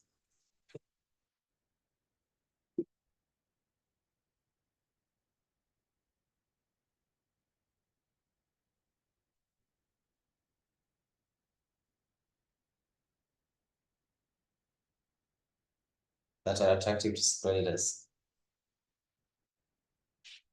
The next one is called golden parachute. Number 5.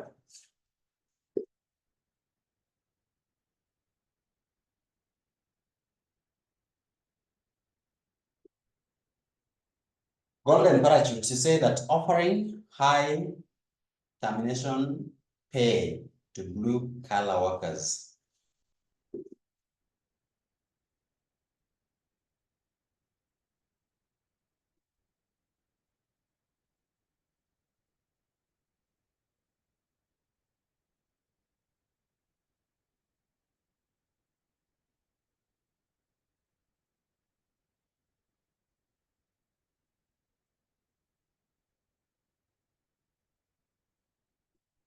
Offering high termination pay to blue-collar workers. So what is happening is that you agree with the people that, okay, we have accepted that you can take over. Whoever will go home must be paid this much. You know, normally when a company is being taken over, the people who suffer ni wale watu wako chini. Most of the time, the watu wa jua kali, the casual workers. Those are blue-collar workers. Then we have the white-collar ones. Now, unasema ati mtu ana earn 20,000 lakini unamwambia akiachishwa kazi lazima umlipe 1 million. You look at the number and the value, you can just decide to let it go. So, golden parachute. Unapandisha bei kama parachute. Unapandisha bei. Gold is a good thing, which is like the amount that they are taking home. Parachute inaenda juu. So you are telling this person that if these guys go home or lose job, you have to pay them this much. They will just surrender. The another one is called tin parachute. Number 6 is called tin parachute. Tin parachute. Tin parachute. Then you say that you offer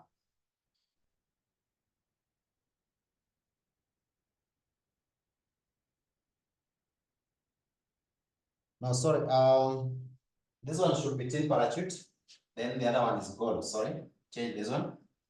This one should be tin parachute, and then gold. Gold parachute. All right. This one is for the white collar job. This one is for the blue collar job. The white golden parachute. You say under golden parachute, you say providing high payout for the management should they lose their job. Providing high payout for the management should they lose their job. So the parachute, you know what it means now, and then golden, I've explained that. The other one is tin. This one is for golden. So in golden, you provide high payout for the management should they lose their job. Provide high payout for the management should they lose their job. The next one is called green mail. Number 7. Green mail. Green. These are techniques of avoiding takeover. When it is possible, or just normal takeover. Green mail, number 7.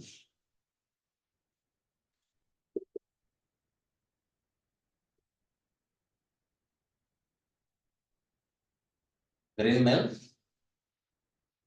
Green mail. You say that this involves purchasing shares. It involves purchasing shares. It involves purchasing shares in the firm to threaten takeover. So what are we doing here? You are the management. You start buying your own shares so that the money so that you can have the largest voting power. Ndio mtu akikuja akibagain unapandisha bei. Unamwambia if you cannot pay this, go home. Agreement involves purchasing shares in the firm to threaten takeover. Threaten takeover. The next one is called Pacman's defense. Number 8.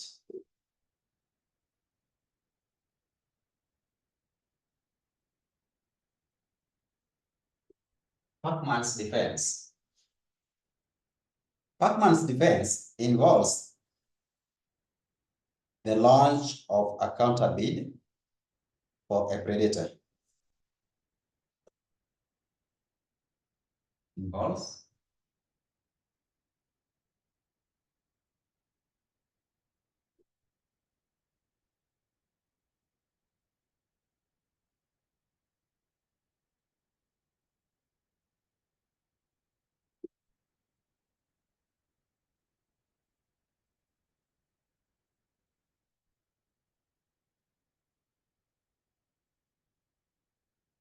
for the predator.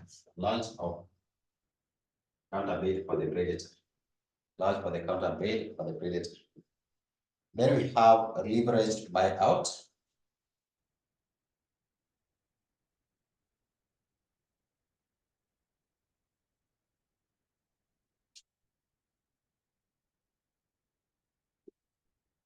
Leverage buyout. You know what leverage means, Leo? Loans, Leo. So in this case, you sell the company to its management through borrowed funds. So the management will come and borrow loan to buy the company. Sell off the company to its management through borrowed funds. Sell off the company to the management through borrowed funds. Sell off the company to the management through borrowed funds. Sell off the company to the management through borrowed funds. Sell off the company to the management through borrowed funds.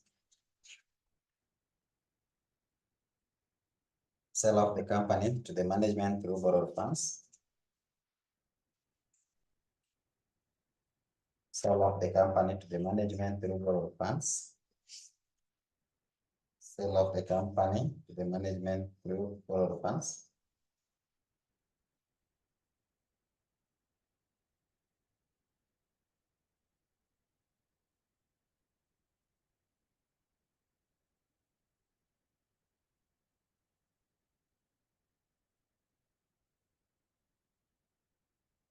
We have white knight strategy.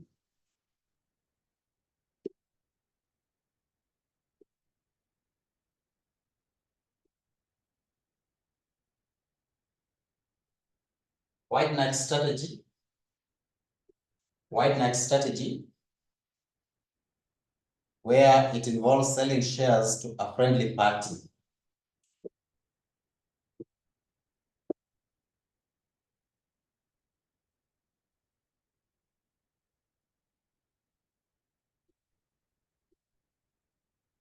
So instead of being acquired by somebody that you don't like, unajipeleka kwa yule mtu unapenda.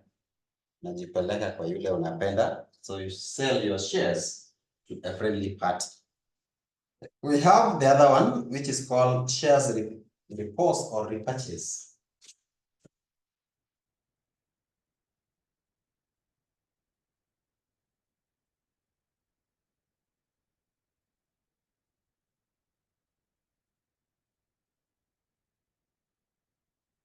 Shares repurchase or repurchase. Shares repurchase or repurchase. We are saying that this one is where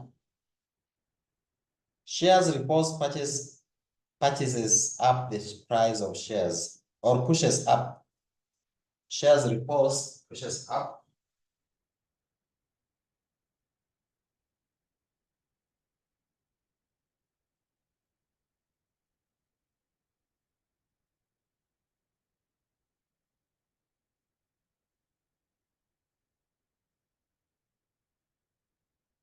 Pushes up the price of shares, making the company unattractive. You buy your own shares. So ukirudisha, it means that they're going to be limited supply in the market. When they are limited supply, then it means that those prices will go up. How do you get that? You repurchase your shares. You had like 1,000 or even 10,000 shares in the market. Unaamua kubuy zote. So if you buy even like 9,000, inamaanisha itakuwa imebaki kidogo. When we don't have supply, the price and the demand goes high, sindio? The price goes high. So that is what they're doing. So it's called shares repurchase or repurchase, which is saying that we are saying that it pushes up the share prices in the market, making the company unattractive to acquirers. Making the company unattractive to acquirers. Making a company unattractive to the acquirers. I want you to write somewhere May 2017, question 3. May 2017, question 3. The question that was there is that examine 4 strategies that a company could adopt to defend itself against hostile takeover. So you are expected to write at least 4 of those. And that could give you good marks. May 2017, question number 3A.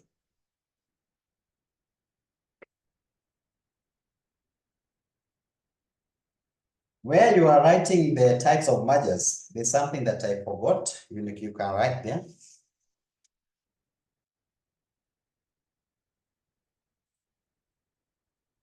Types of mergers, you can write there.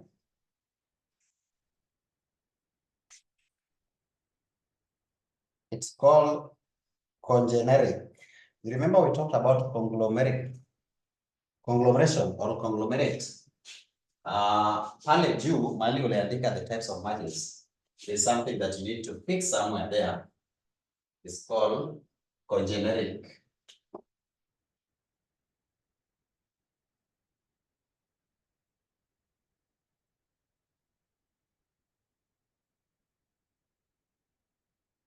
Congeneric.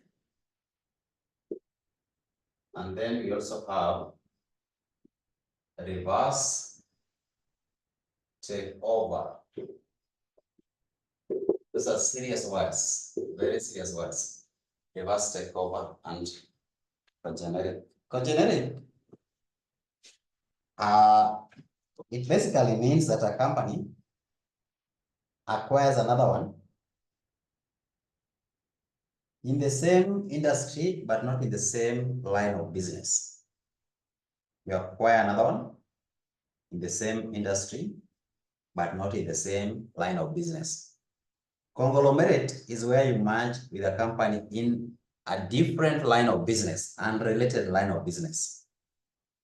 This one, the same industry, meaning that they are almost serving the same customers, but they're in the same different line of business.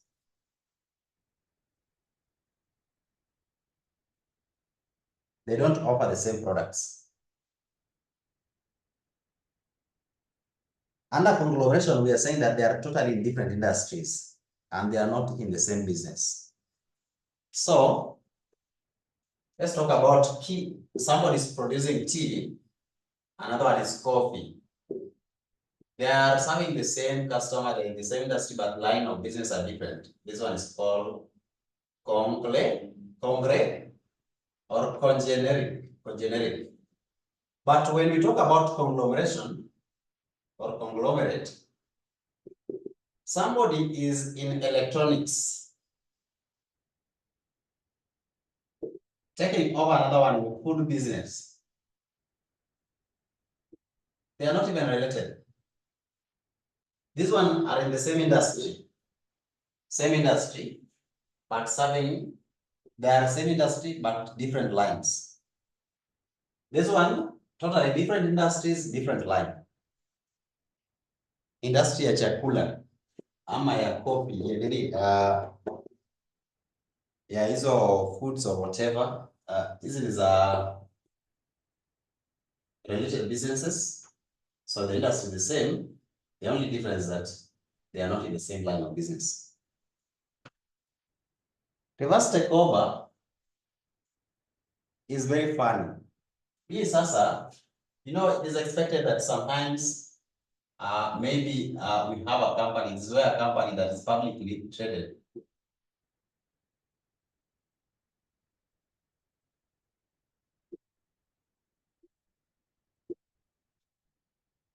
Publicly traded is taken over by a private company. Huh? I think this is not normal, where one company, the company that you expect to take over you is the one that is now coming to approach you. Kuna siku Raila Odinga alisema that ukiona msichana anakuja kuapproach unatoka mbio, una doubt. That is the same case. You are expected to approach this, but sasa yeye ndiye anakuja reverse. So if a company is trading publicly, means that they already have shares in the market, and it is expected that this company is big. And then you have a private company that is small, coming to ask for your hands to take over. It is not normal because they are not even public trading. But it happens. It happens especially where this one is stronger and it feels like it is now capable of going public. But then they fear the legal and requirements, regulatory requirements. Hawataki kuingilia studia legal and regulatory requirements. Then they have enough money. They simply come and talk to this person who is already trading that if we do this business together, we are going to write in your name, we are buying you and we're going to write in your name. We don't need to look for the documents that are required. Tunaelewana? That is reverse takeover. So the one that should have taken over this is now the one that is taking over. It's the opposite. Si kama tumeelewana mahali. Tumeelewana kweli? I know you guys are tired, but somebody can just comment yes or no. Tumeelewana?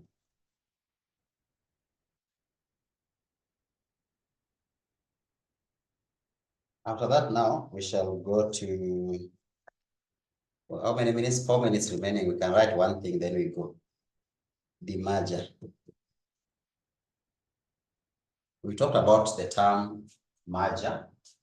So just say terms in mergers and acquisition. Terms in mergers and acquisition. Starting with the merger. Merger is about coming together. The merger is about separating. So under the merger, under these terms in mergers and acquisition, you say number one, the merger. Just one thing, then we go. It refers to split of an entity into smaller, legally separate entities. It refers to split. It refers to split of an entity into smaller, legally separate entities. It refers to split. It refers to split of an entity into smaller, legally separate entities. Smaller, legally separate entities. I'll be able now to share more of this in our next class, because I know it is time and I promise to stop there. We shall look at others. In our next class. I don't know. Should we have a class tomorrow? Are you guys are tired? We have a class tomorrow. Ama umechoka na mimi na mwalimu wa maths? Tomorrow. Are you sure?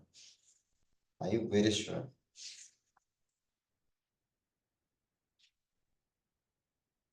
After FR. Tomorrow Monday, after FR.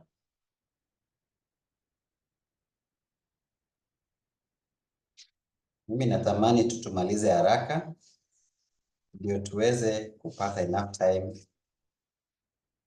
Ndio muweze kupata enough time ya revision than finishing at the last wee hours.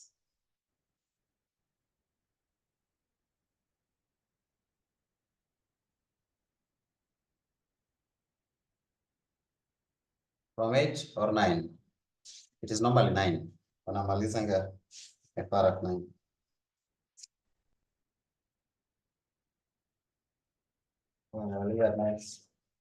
We look at a few areas. This, yes, please, we cover this level. So.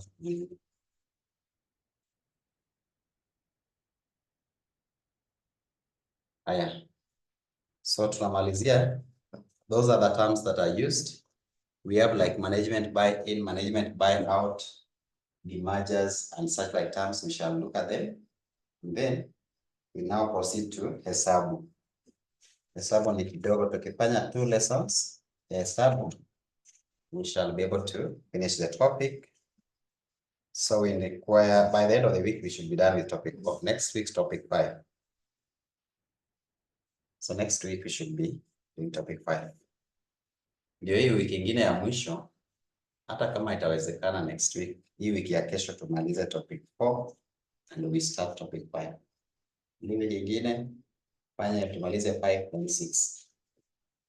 Tukifika tu 6 we are okay.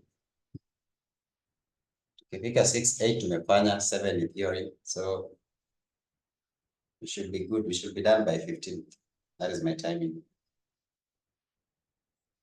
Should be done with the syllabus by 15. Any question? Kuna video ya mergers and acquisition I shared on in group. Kindly watch it so that when we will be starting the calculation part, you'll be okay. At least you can pick up easily. Florence, what do you say about tomorrow's class?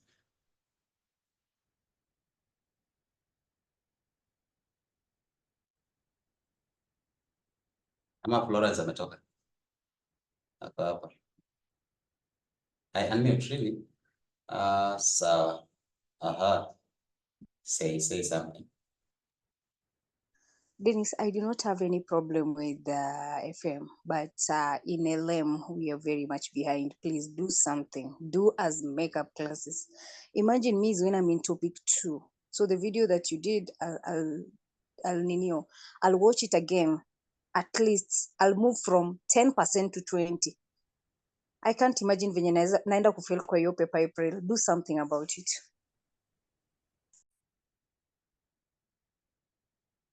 Thank you. Good night.